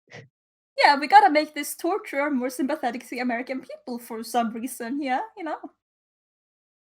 And Jesus. in case it's not clear why his quest to make these guys sympathetic pisses me off so much, let me read a bit of the literal torture that the movie watered down and tried to make into a fucking joke. Because they do make the torture just be antics and shenanigans and they water it down so much. So, yeah, content warning, timestamp if you want to skip it. Recommend sticking around if you can stomach it, because I feel like this really showed the gravity of the situation that Michael Bay tried to make light of. So yeah, literal torture coming up, just warning for that. Right, so with his head pressed to the floorboard, Schiller felt two of the strangers shackle his ankles, then handcuff his wrists behind his back. The hot, blurred moments of his abductions were the last sights Schiller could remember as they savagely wound duct tape around his head, over his eyes and ears. They laughed and taunted him as they hit and kicked him. For 2 hours, Schiller felt the electric lash of taser guns, the explosions of punches, and the pistol whippings. The men took his sharper image all weather lighter and burned him on his arms and chest. They played Russian roulette against his temple. Gagged and blindfolded, chained to a warehouse wall, he found it ironic that he'd moved his family to the United States to avoid the very thing that was happening. My God. Instead of the quick strike 2-day abductions that the Sun Gym gang had hoped for, it took weeks to convert Schiller's assets. Weeks of torture and sight deprivation. And they had gotten him to sign the stuff, and they still tortured him just because they still had him there, In Yeah, the movie, they just torture him up until the point where he signs everything, and then they stop. But that's not what happened in real life. And also, in real life, they fucking laughed at him as they tortured him. They don't do that in the movie. They seemed like kind of worried, like uh-oh, about the whole thing. So it's really like watered down how awful they are. this is fucking hostile shit. And Yeah, that's not funny. Yeah. yeah, it's not funny, right? This shouldn't have been a comedy. No. I'm fine with it having dark comedy elements during the specific part where the gang like comically fucks up, but Yeah. and this is the story that a major studio decided to let Michael Bay make a lowbrow action comedy out of. So yeah, in the movie it's portrayed as if the gang only uses the force necessary to make him sign off his assets. They don't keep him chained to a wall in the movie, they just keep him bound to a chair. Half of the time, the torture the gang does is just treated as a joke. Literal torture is to Michael Bay apparently a great source of comedic shenanigans. So yeah, this kind of shit is why I'm genuinely angry with Michael Bay for trying to make the victim seem like more of an asshole than he was in real life and making the perpetrators seem more sympathetic than they were. Yeah, this is like, I mean, I'm not entirely surprised because he's an apologist for the military and he does like this kind of shit. It's just he's never turned it onto a real story before. And it's just horrific. Like, yeah, I'm Yeah. gonna put my copy right in the bin. I'm not even gonna watch it. That's awful. Yeah.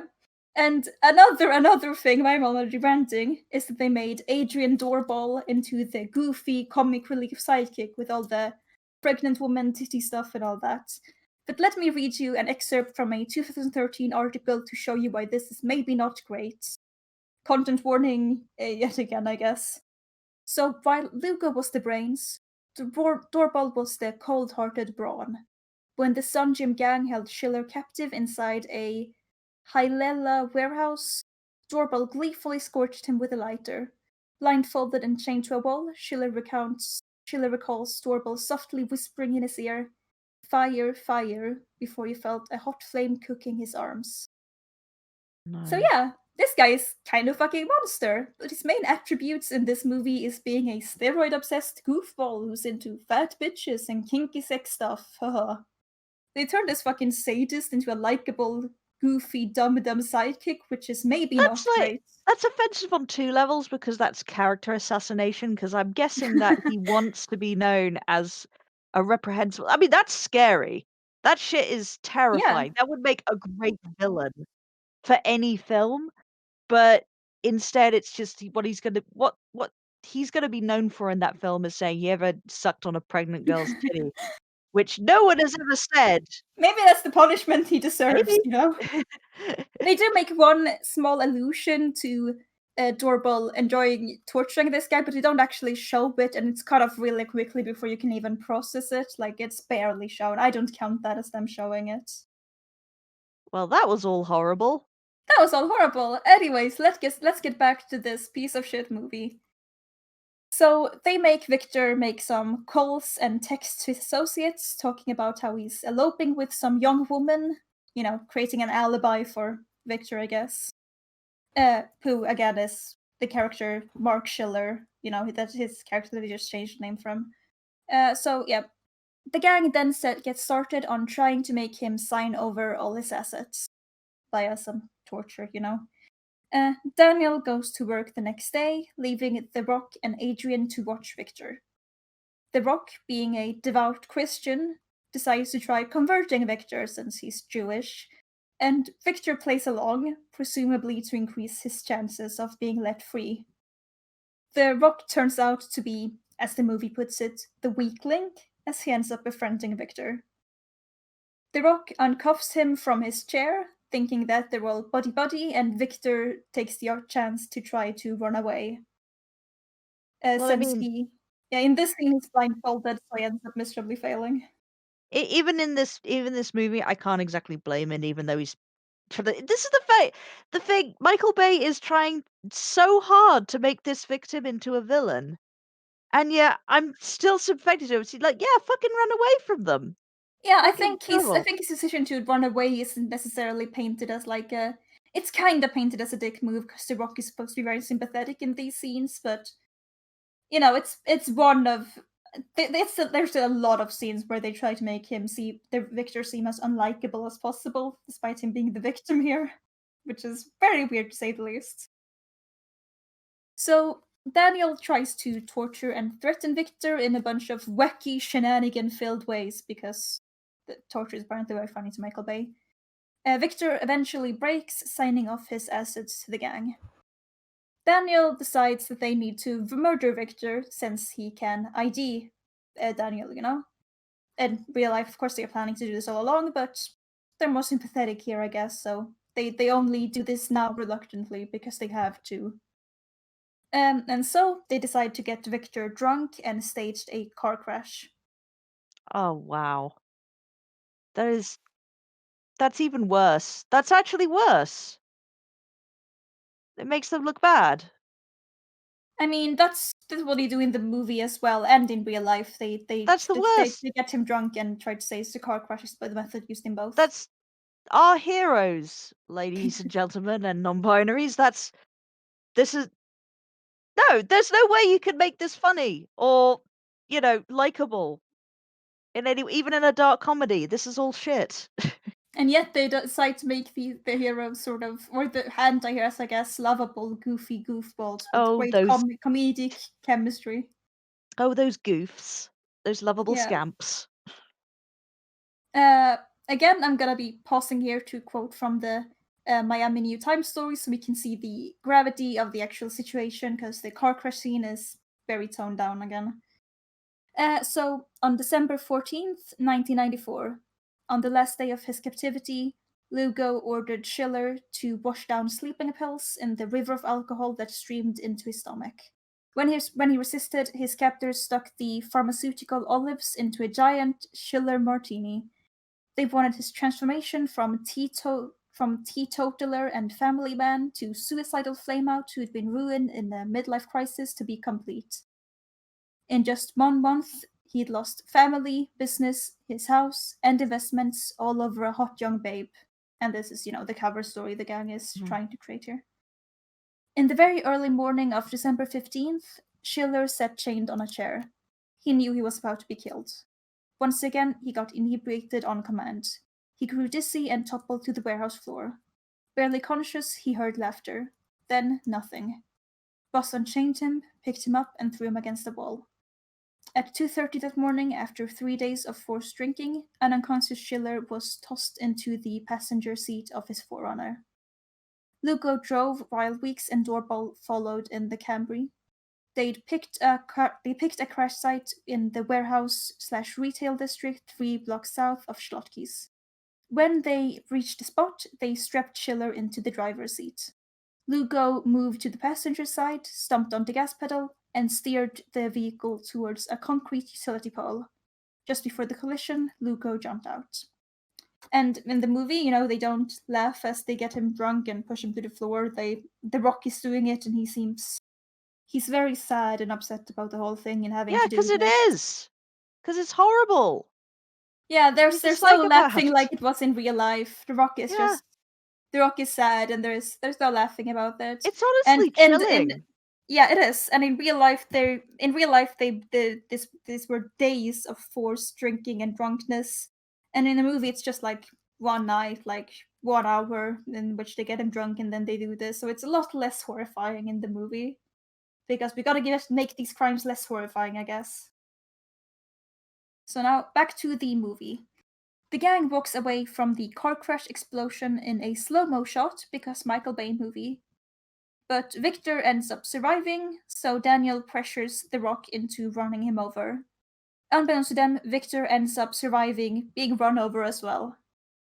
And this is pretty incredible. In real life, it's even worse than it is here, of course. They crash him into a wall. It doesn't work. They cover him in fucking gas and set him on fire, and he survives that. And then they run him over, and he ends up surviving that too. This guy is a fucking survivor. He's fucking Rasputin. Yeah, Jesus he is. Christ. I hope he's alright, actually. Like, I'm just generally worried. We'll be getting a bit to that, to his current situation, I guess, later on. The cops who visit Victor in the hospital don't believe his story, though.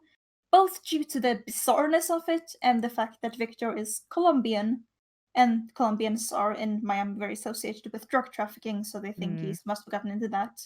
And it's kind of surprising to see Michael Bay tackle racial profiling by police in one of his movies, so I mean, he gets some small points, even if the racial profiling is not as bad as it was in real life, you know?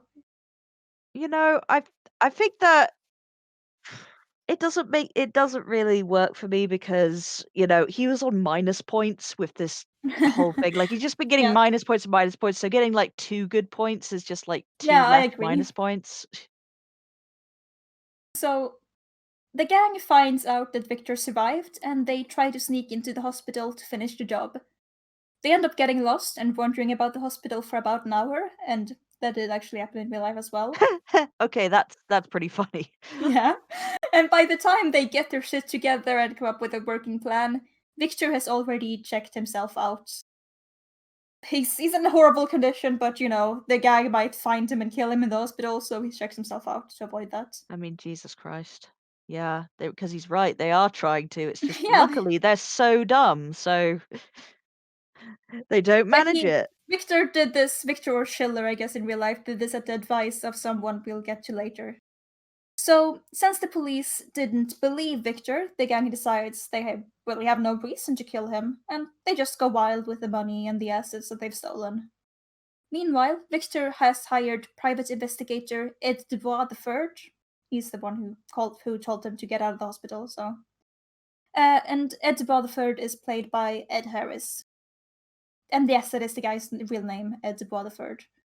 Detective Ed initially did not want to take this case, as he also didn't believe Victor's story, but he inexplicably changes his mind later and accepts. Now, in real life, what really got Ed invested in this case was the involvement of a man named John Mesey. Mesey? Mesey. John Mesey was the owner of Sun Gym, the gym that the guys worked at, and a good acquaintance of Ed the boss. When Ed saw that this guy was listed as the one who had witnessed and notarized the documents that Schiller signed while bound up and tortured, Ed was shocked because that must mean that John was in some way involved in this plot. To quote the article, he couldn't have witnessed Schiller's signatures unless he was present at the warehouse where Schiller had been held captive and tortured. But if he was there, Dubois wondered, how did he ever get hooked up with these guys? How could he have gotten mixed up in something as cruel and unsavory as the Schiller abduction?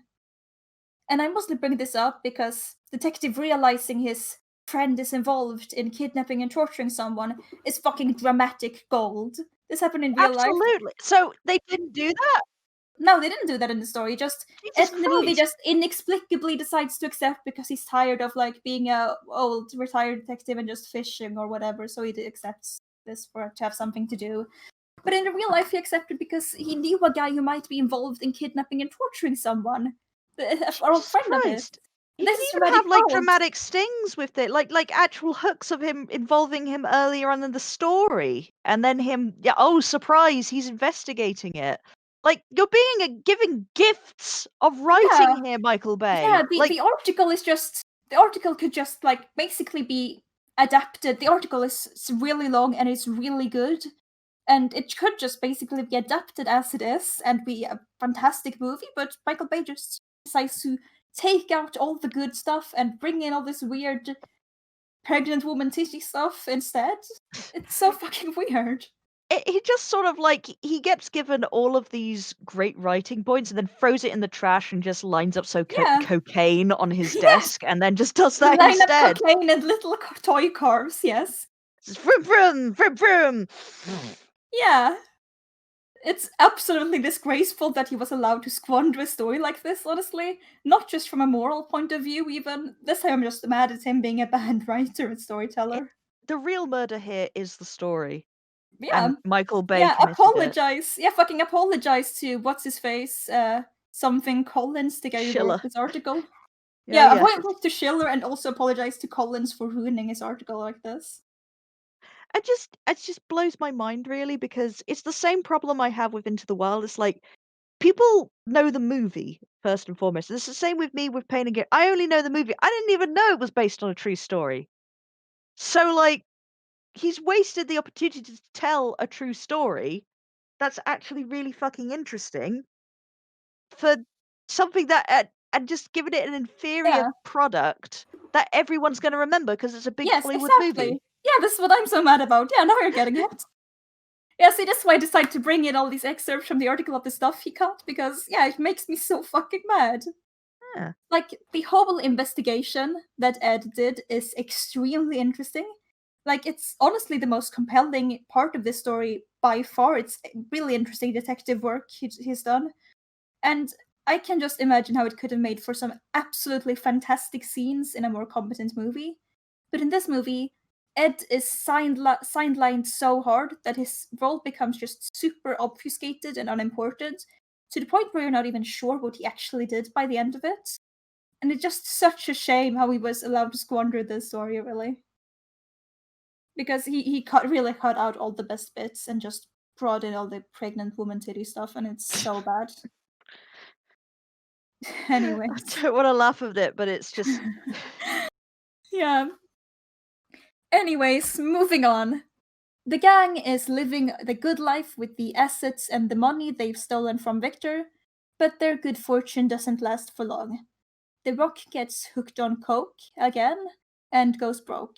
And Adrian has spent all of his cut on a new mansion and thus can't afford treatment for his steroid-induced erectile dysfunction. Oh wait, which hold is on. What is Yeah, that? he has- Is that a whole thing? That's like the first time you're mentioning steroid erectile dysfunction. Like, Yeah, I feel they that should have have been. they have introduced this earlier. There's this weird thing where Yeah, he you meets just. like there's this weird thing where he meets like this chubby nurse at the erectile dysfunction clinic and gets into a relationship that I guess is supposed to be funny. Look at the penis. How he can't get the penis up. Ha! Got him. So the gang decides to get a new mark, a wealthy Hungarian entrepreneur called Frank Griga. They try to go somewhat more subtle this time, and they try to pull an investment scam on this guy. Or at least that's what it looks like they're gonna do. They manage to get the guy to invest a shit ton of money, but then they inexplicably decide they also need a kidnapping torturing angle to this. The plan made more sense in real life, but Michael Bay doesn't know how to explain it, so it ends up coming up as really confusing when they just randomly introduce the kidnapping torturing angle. Okay, so how exactly did it go down in real life? Is it? We're gonna the thing he skipped is like the setup for it. Them planning, the kidnapping, torturing stuff, them getting all the stuff ready in preparation for it, and then sort of doing the investment scheme as just like a front, so they could get this guy to like go to their house and they could try to kidnap him. But in the movie, they just focus on the fucking investment scam, which was just the front for it. It wasn't a real thing, but they just focus on that and then randomly decide to bring in kidnapping, torturing. When it should be the other way around, like the kidnapping, torturing was the main part of it. The investment scam was a front, but it just ends up being like the other way around, and it's just really weird. And you just don't get at all why they're like, it doesn't make any sense in the movie. So the gang doesn't even get to the kidnapping part of the plan, though, as it all goes terribly, terribly wrong. Frank Griga decides that he wants to meet with the company board before he invests in this scam the guys are pulling. And Daniel takes offense to the idea that he's not good enough a business partner for this guy and that he needs to see the fake company board that the gang's made up.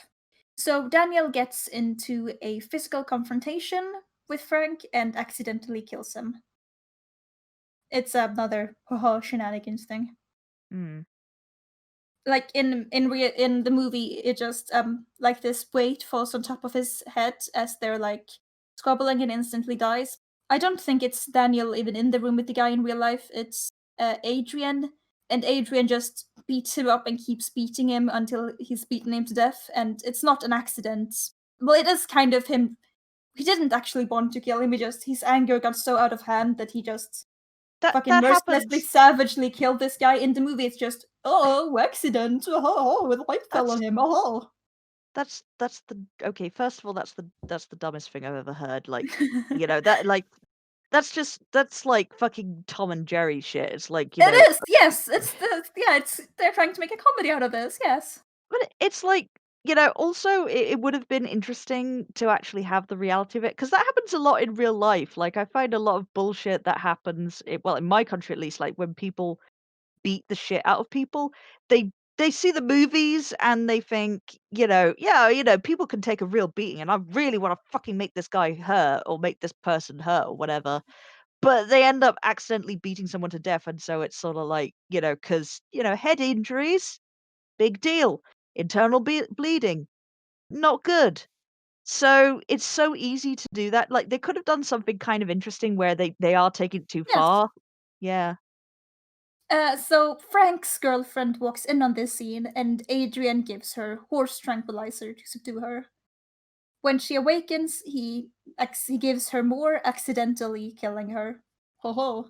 I mean, they did actually do that in real life, accidentally giving her too much horse tranquilizer, and she died. Wait. As Oh, they played fucking video hell. games on their fucking TV. That's somewhat funny, but like kind of just sick. Yeah, that's just Yeah. that's the worst. Yeah. These people are the worst. These people are awful, yes. The only thing the gang manages to get away with is the guy's Lambo and the jewelry that the girlfriend had on her. They can't open the safe. They try to get the code in the safe from the girlfriend, but she's too delirious to give them the right code before she died. So Yeah. Daniel and Adrian go to chop up the bodies, and we get a bunch of corpse dismemberment and disposal shenanigans.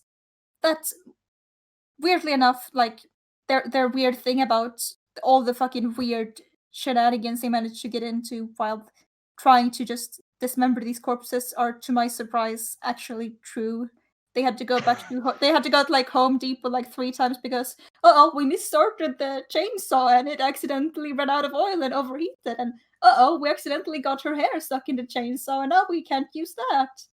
And the shenanigans part of that actually did happen, so This all makes sense with cocaine.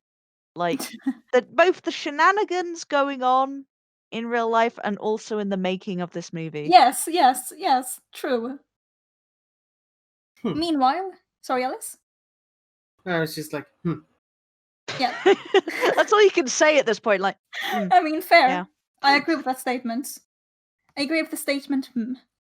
Meanwhile, Private Detective Ed Dubois III has been trying to gather evidence on the gang's previous crimes. He realizes that they're behind this double disappearance as well, and he goes to the police with this. Like I mentioned earlier, the movie cut the vast majority of Detective Ed's investigation, which means they also cut his interactions with police up to this point, mostly. You see, after gathering all the evidence he could, very compelling evidence at that, extremely compelling evidence, like he's basically enough evidence to arrest these guys. Ed Dubois had gone to the police several months before the double disappearance of these guys. The case was egregiously mishandled, and Schiller's account was cruelly disregarded. They really did treat him super poorly. Only after this couple disappeared and the investigation led them to the Sun Gym gang did the police start to take Schiller's account of also being kidnapped by the Sun Gym gang seriously. The police mistreatment of this case is a big part of the real-life story, as they could have prevented the double murder if they had taken Schiller seriously. Oh, I But wonder why again, they left that out. It's Yeah. almost as if like Hollywood is, propaganda.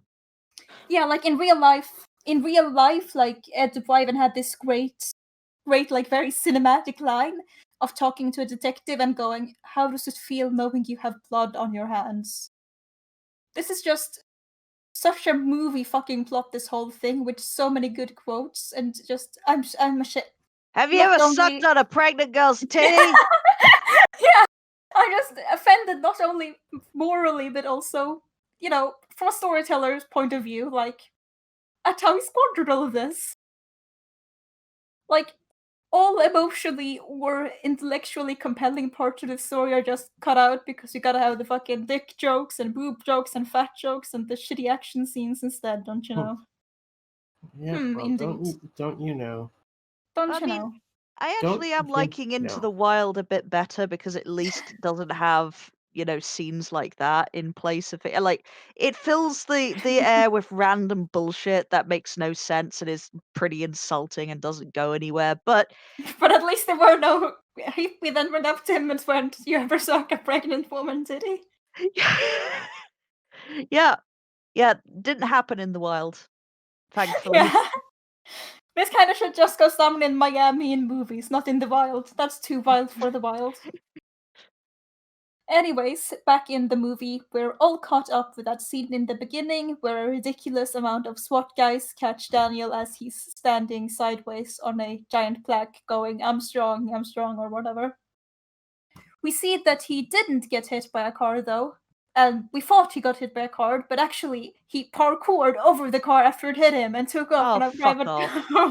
Fuck off, Michael Bay. No, you didn't. No, you didn't show that. You didn't fucking show that. You lied. You fucking fuck off. Yeah. That did not happen in real life. Did No, that happen in real that didn't. No, That didn't happen in real life. The chase and parkour scene did not happen in real life, unsurprisingly. Yeah, I'm just saying, yeah, like, okay, double fuck you, Michael Bay. That's some bullshit, and you know Yeah. it.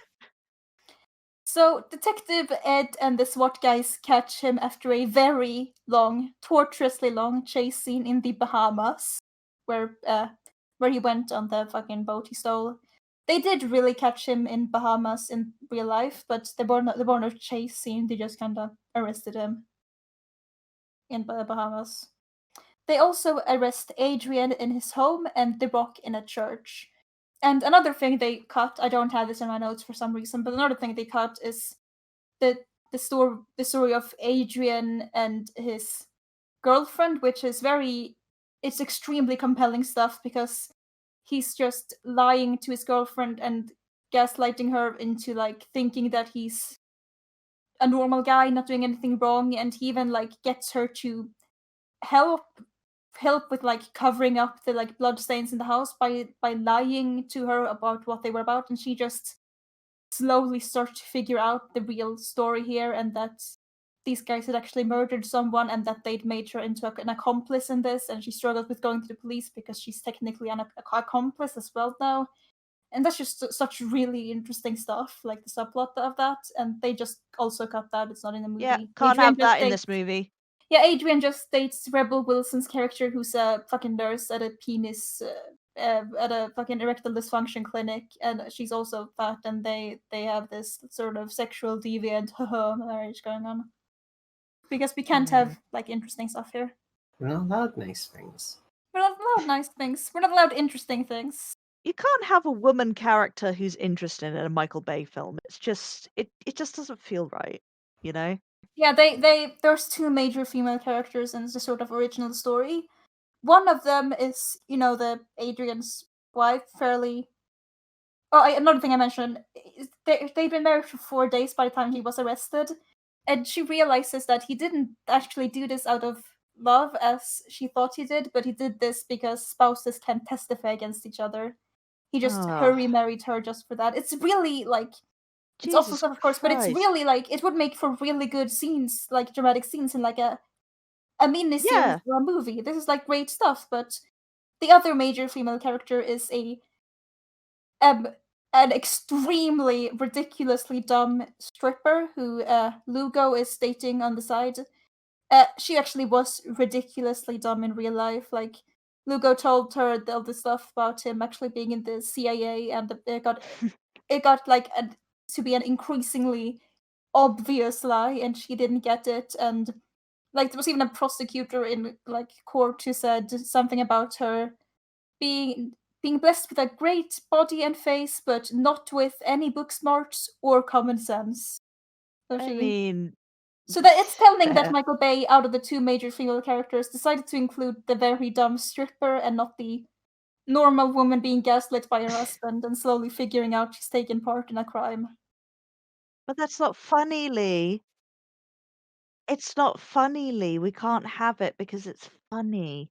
But nothing in this movie is funny either. No, it's funny, Lee. But it's funny, Lee. Can you not see how it's funny to suck on a pregnant woman's titty? That's so funny. I get the comedy of it now. I've been enlightened. Haha, it's so funny. Exactly. Holy shit. It's so funny, Lee. Yeah. It's hilarious, Lee. So we're in the trial stage of the movie, meaning it's mercifully almost over. The Rock finally. hey, you're not the one who had to sit through like how long is this movie? Like 2 hours 30 minutes or something. Don't Jesus finally me. Christ, what? Yeah, it's overly. At least it felt that long. How long was it? Oh no, it's just 2 hours and 9 minutes. It felt longer than it was. That's still too long. That's too long for a movie like this. I mean, no, this could have been like if they'd actually featured all the interesting stuff that Yeah, went on in the story, it would have justified as being really long. But like, they didn't. Yeah, exactly. If it So had all the interesting stuff, then yeah, 2 hours, fine. The stuff that you've described to me, that's like barely an hour, really, you know? yeah. So we're in the trial stage of the movie where The Rock fully confesses in court and gets 15 years in prison, as the movie puts it, a sentence for which he seemed legitimately grateful. Adrian and Daniel both get death sentences, and Detective Ed says that this seems like such a waste, and then goes on to say that Daniel just wanted to be like No, fuck off. everyone that wants the Oh, fuck American off. dream.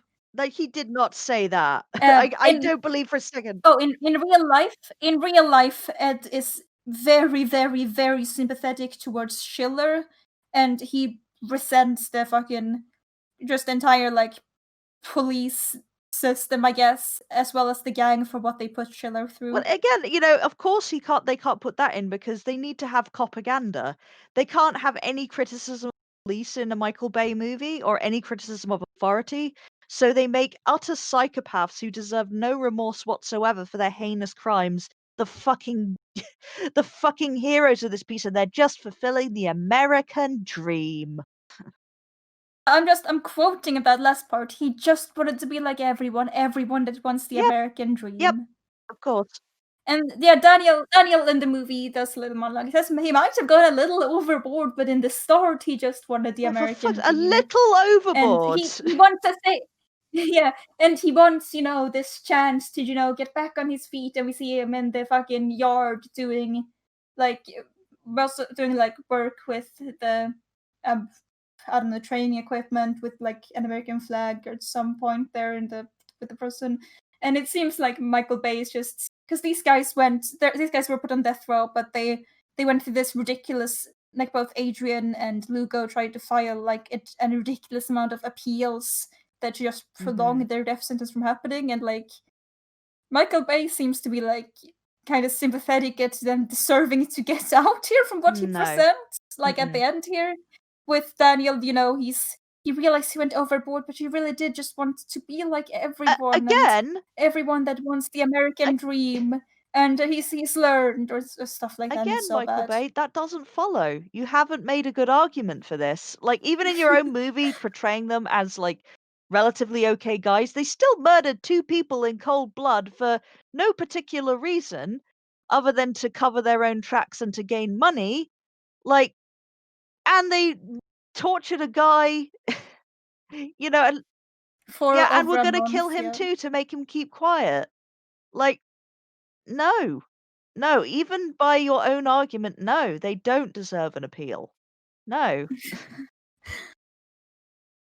So once we're done justifying this real life torture and murderous action, their credits roll over. Can you guess what song? Fortunate Son. Gangsta's Paradise again, baby, because of course that's what they're going with. Fuck you. Jesus Christ, no. That's not even what Gangsta's Paradise is about. Like, everyone plays this fucking tune, Gangsta's Paradise. It's like, it's not meant to be a happy song. It's actually, about, fucking discrimination and shit going on in the hood, and like, how it's not worth it being a gangster. It was even in the movie about this. It's like, I guess charitably. I mean, I guess he might be going with the not worth it to be a gangster element but he of wouldn't it. have ended it with, I'm not oh, sure. he was just doing the American dream. He just went a wee bit overboard. Shit, if that was the case. I don't believe he understands the song. I Yeah. don't believe he understands anything. I don't believe he understood this series of articles, even though they were very, there weren't any complicated stuff there. Everything was very easily explained, but I don't believe he understood them. I don't think he even read them. I think he just sort of like got like, I think he just got like, a couple of clippings that they gave him, and then he just And then That he would just make like, sense. just like played with his cars for a bit and then just drew some titties, in Yeah. between the story. He got someone else to like read it, and then summarize it as Michael Bay just played with his cars and did coke as they read it to him, and this is what was born in his That's mind. probably what happened. That's the saddest part of this story. That sounds more likely than him reading the articles. Finally, a bit of actually. reality in this story. Yeah, I wouldn't be quite as angry as I am with this movie if it wasn't for how hard it tries to leave the impression that it's accurate. They repeat that this is a true story thing several times throughout the movie. They like even pause during like a scene to go, again, this is still a true story I hate and that. stuff. I hate that. I know movies who do that. They're just so self-conscious about it. It's like, no, this really happened, I mean, guys. it Wink. was mildly funny because we were seeing a scene of one of the gang members standing by this mansion out in view with this barrel, and he has these chopped up hands and feet on them, and he's just fucking grilling them to like fuck up the fingerprints. He's just grilling fingers. He's grilling chopped off fingers and toes in public view, and I guess that kind of justifies this is still a true story thing, but I mean, again, telling me that detail, no, they don't deserve an appeal. No, they don't. I mean, I'm once again, like last time, this is really testing my abolitionist and reformist ideals at the moment. It's like, no, they don't deserve any yeah. sort of sympathy here. They are clearly the villains in this story. Alex, like maybe it's just because like I'm an Eldritch monster, but compassion, baby. I mean, I have compassion for some of the gang members involved, except Adrian and Daniel. I don't have any compassion for Adrian and Daniel. Yeah. The others, I do have compassion for, like the others Oh who yeah, are we're kind of all manipulated into it. Sure, yeah. sort of manipulated into it, and some of them, like the scenes where The Rock tries to take care of Victor as he's wound up, that did happen to a lesser extent in real life with Carl Weeks trying to like lessen this guy's suffering, like doing the little he could to lessen this guy's suffering. Like some of these guys did, and like most of them, the final like murder, it was only really, I think it was only really Adrian, Lugo, and Delgado involved in that. Delgado actually deserves very little sympathy as well. I'm gonna give him that, but some of the other guys are pretty sympathetic. Right, so the movie even at the end of the movie, they even show the mugshots of the real perps to, underlie, these are real people, this is a real story. And there is, of course, no real mugshot for The Rock's character Paul Doyle, as Paul Doyle doesn't exist and is just a composite character of 3 other people with other names. So what the movie does to solve this little dilemma of wanting the mugshots but there being no mugshot for fictional Paul Doyle is that it shows the real mugshots of Daniel Lugo and Adrian Doorball, and then they just get some random guy off the street to pose for a mugshot and act as if that's Paul Doyle's real mugshot. Like they create a fake mugshot for this fake person. They just make a fake mugshot so they can be like, and this was the real Paul Doyle, but there was no real Paul Doyle. It's just lying. Why? Yeah, they go to such length to like pretend this. That's how fucking dedicated they are to pretending this was accurate.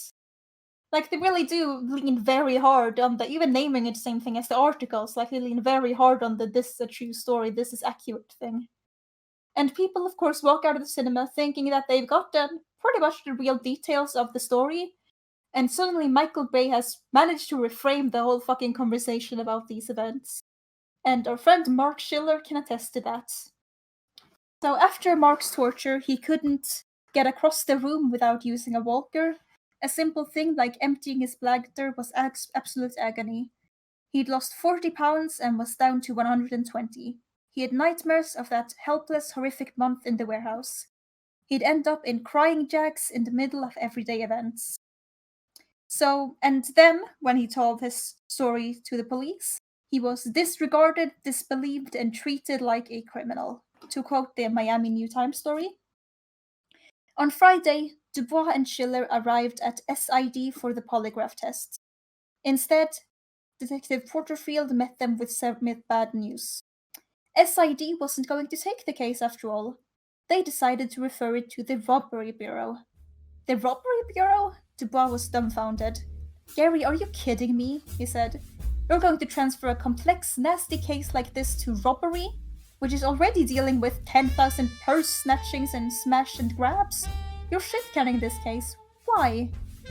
Porterfield said his supervisor, Lieutenant Ed Peto, had concluded that the basic elements of the case was robbery.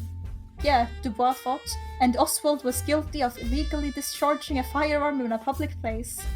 Face it, he said, the bottom line of almost every crime is an attempt to illegally gain money or property. But this case was brutally different. As Porterfield escorted them to the Robbery Bureau, Dubois noticed a lone detective seated in the waiting area. The man was smirking at them and softly clapping his hands. Schiller went to his interview and Porterfield... More sarcastically, you gotta do the slow clap. Yeah, that's more like it. Schiller went to his interview and Porterfield walked off down the hall with the detective who just applauded their arrival. Dubois approached the bureau's secretary. Why was that detective clapping and staring at us? He asked. Well, don't tell anyone I told you, she replied as she peered over her shoulder. But SID called over here this morning and said we shouldn't expect an Academy Award-winning performance and story from Mr. Schiller today. That's it, Dubois thought. This investigation is doomed. SID had poisoned the Schiller case. But why? He had to get outside for some air. He had to think. Schiller was having a rough time of his own with Sergeant Jim Mayer, head of a task force designed to stop tourist robbers, and robbery detective Iris Deegan. 3 times during the interview, Deegan interrupted to warn Schiller that it was a crime to file a false complaint. The police don't have time to ride around pursuing every wild story we hear, she said. Schiller might have expected criticism from his State Farm claims agent, but not from the police. Listen, he said, do me one favor. Follow up on Dubois' leads. These are dangerous people, other people could get harmed. If I'm wasting your time, throw me in jail. Why on earth weren't Deegan and Mayer eager to arrest these guys? Why were they so insulting? Why were they making the victim feel like a criminal? Finally, he had to ask, do you think I'm making this whole thing up? Do you think, what, I don't know, I've got this huge imagination? Yeah, Deegan said, we think you're making it up. Schiller emerged from the interview room looking stunned and close to tears. And then, 15 years after the trials of Daniel Lugo and Adrian Doorbal, where Mark Schiller was finally vindicated as he got to watch his torturers be put on death row, he once again had to face the same malignment and disregard as he did then. Because Michael Bay had got to reframe this whole conversation and he chose to paint Mark Schiller as a sleazy scumbag in his movie. To quote a Miami New Times article from 2013, as interest in the Sun Gym gang has gained traction, major news outlets has knocked on Schiller's door seeking to retell his story. He's been interviewed by ABC's 2020 and CBS's 48 Hours, though he wasn't happy with either news report, which he felt portrayed him as a low-life scoundrel who deserved his torture. Jesus. To me, the story was about my survival, he said. I don't understand why they want to make me look like a bad guy. There is no resemblance to me at all in the movie. He was, as he put it, a honest family man, and, you know, the movie made him out to be this sleazy douchebag who just bullied all his employees, was horrible to his employees, and just roped these women at the club, and he just wasn't like that in real life. And yeah, they really did go the way to make him unsympathetic, and that had a very real effect, because that's how the conversation has been reframed now. That's the only reference most people have for this guy, is him being a douchebag in this the worst. It's like actually, yeah. He's went through he's went through the month of torture, the fucking horrible murder attempt that left him just severely handicapped and with horrible trauma. Then he went to the police not believing him. Then he went through this sort of bullshit investigation and the rest of him later for unrelated things. And then he's finally out and he's living in life, and then they put this movie out, and suddenly he's being fucking maligned again by everyone.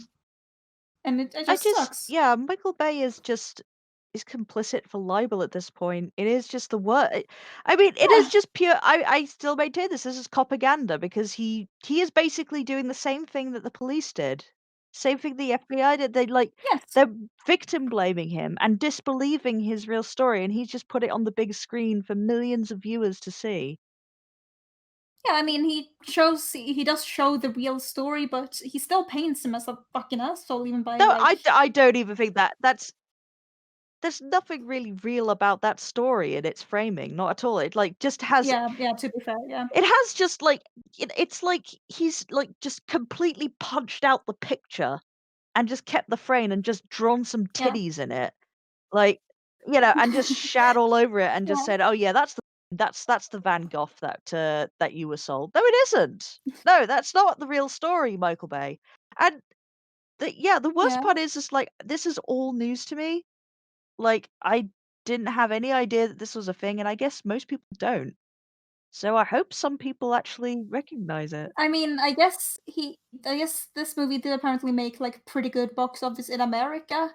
I don't think it was the biggest deal as in like Europe. Well, it didn't get many stars over here.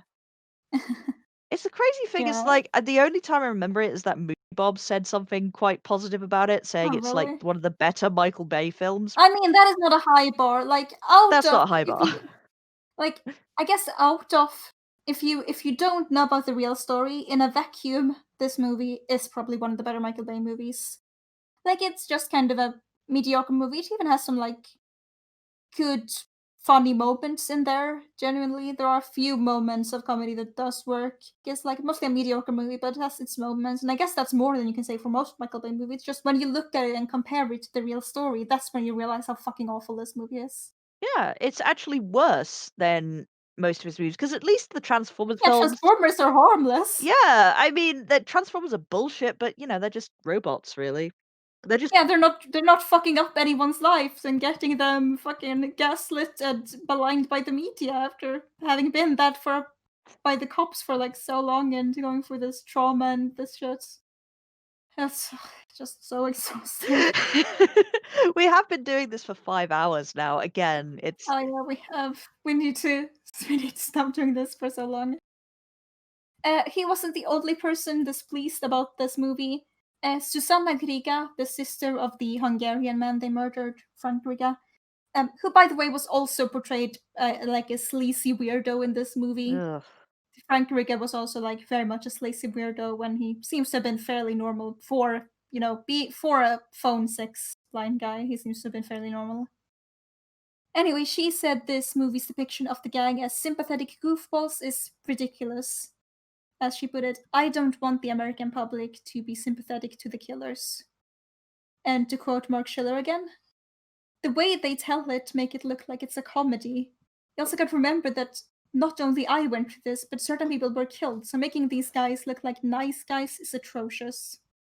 And yeah, that's a good way to put it, it really is.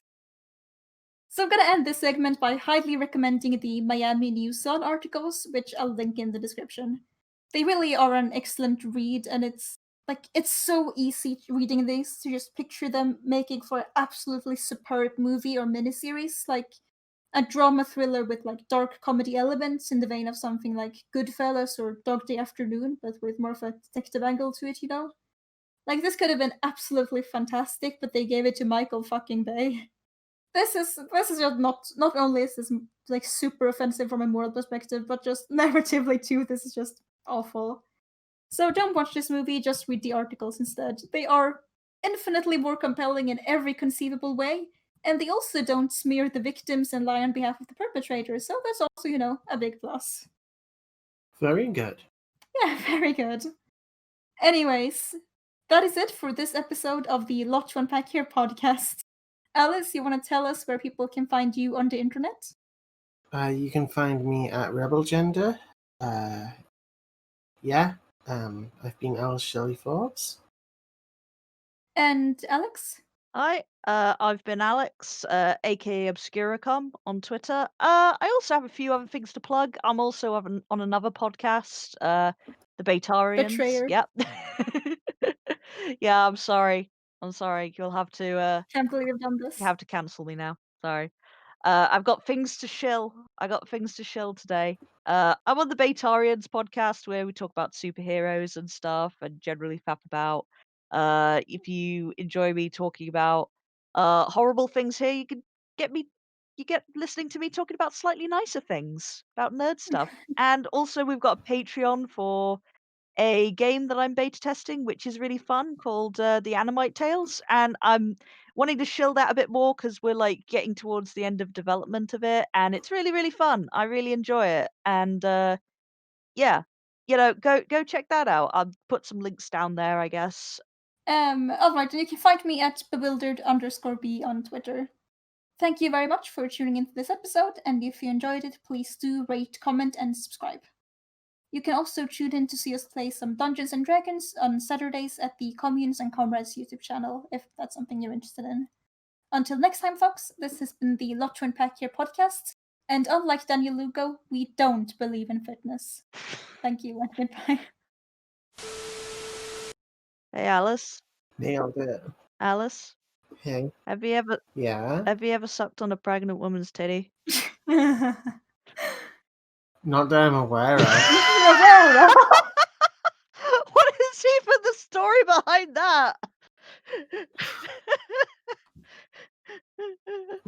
I sure hope I haven't. I mean, that's worrying. You don't know for sure. You live an interesting life. No, you know that I will always answer, not that I am aware of. yeah, but this is the type of thing where you can't just answer no. I feel like you're justified answering no on this one. Not that I'm aware of. I will neither confirm nor deny the allegations. I look forward to the day when a politician would have a scandal about sucking on a pregnant woman titty and just going, I can neither confirm or deny. I long for the days when it was just sucking on a pregnant woman's titty. Yeah, no Russiagate, just sucking on a pregnant woman titty. P titty.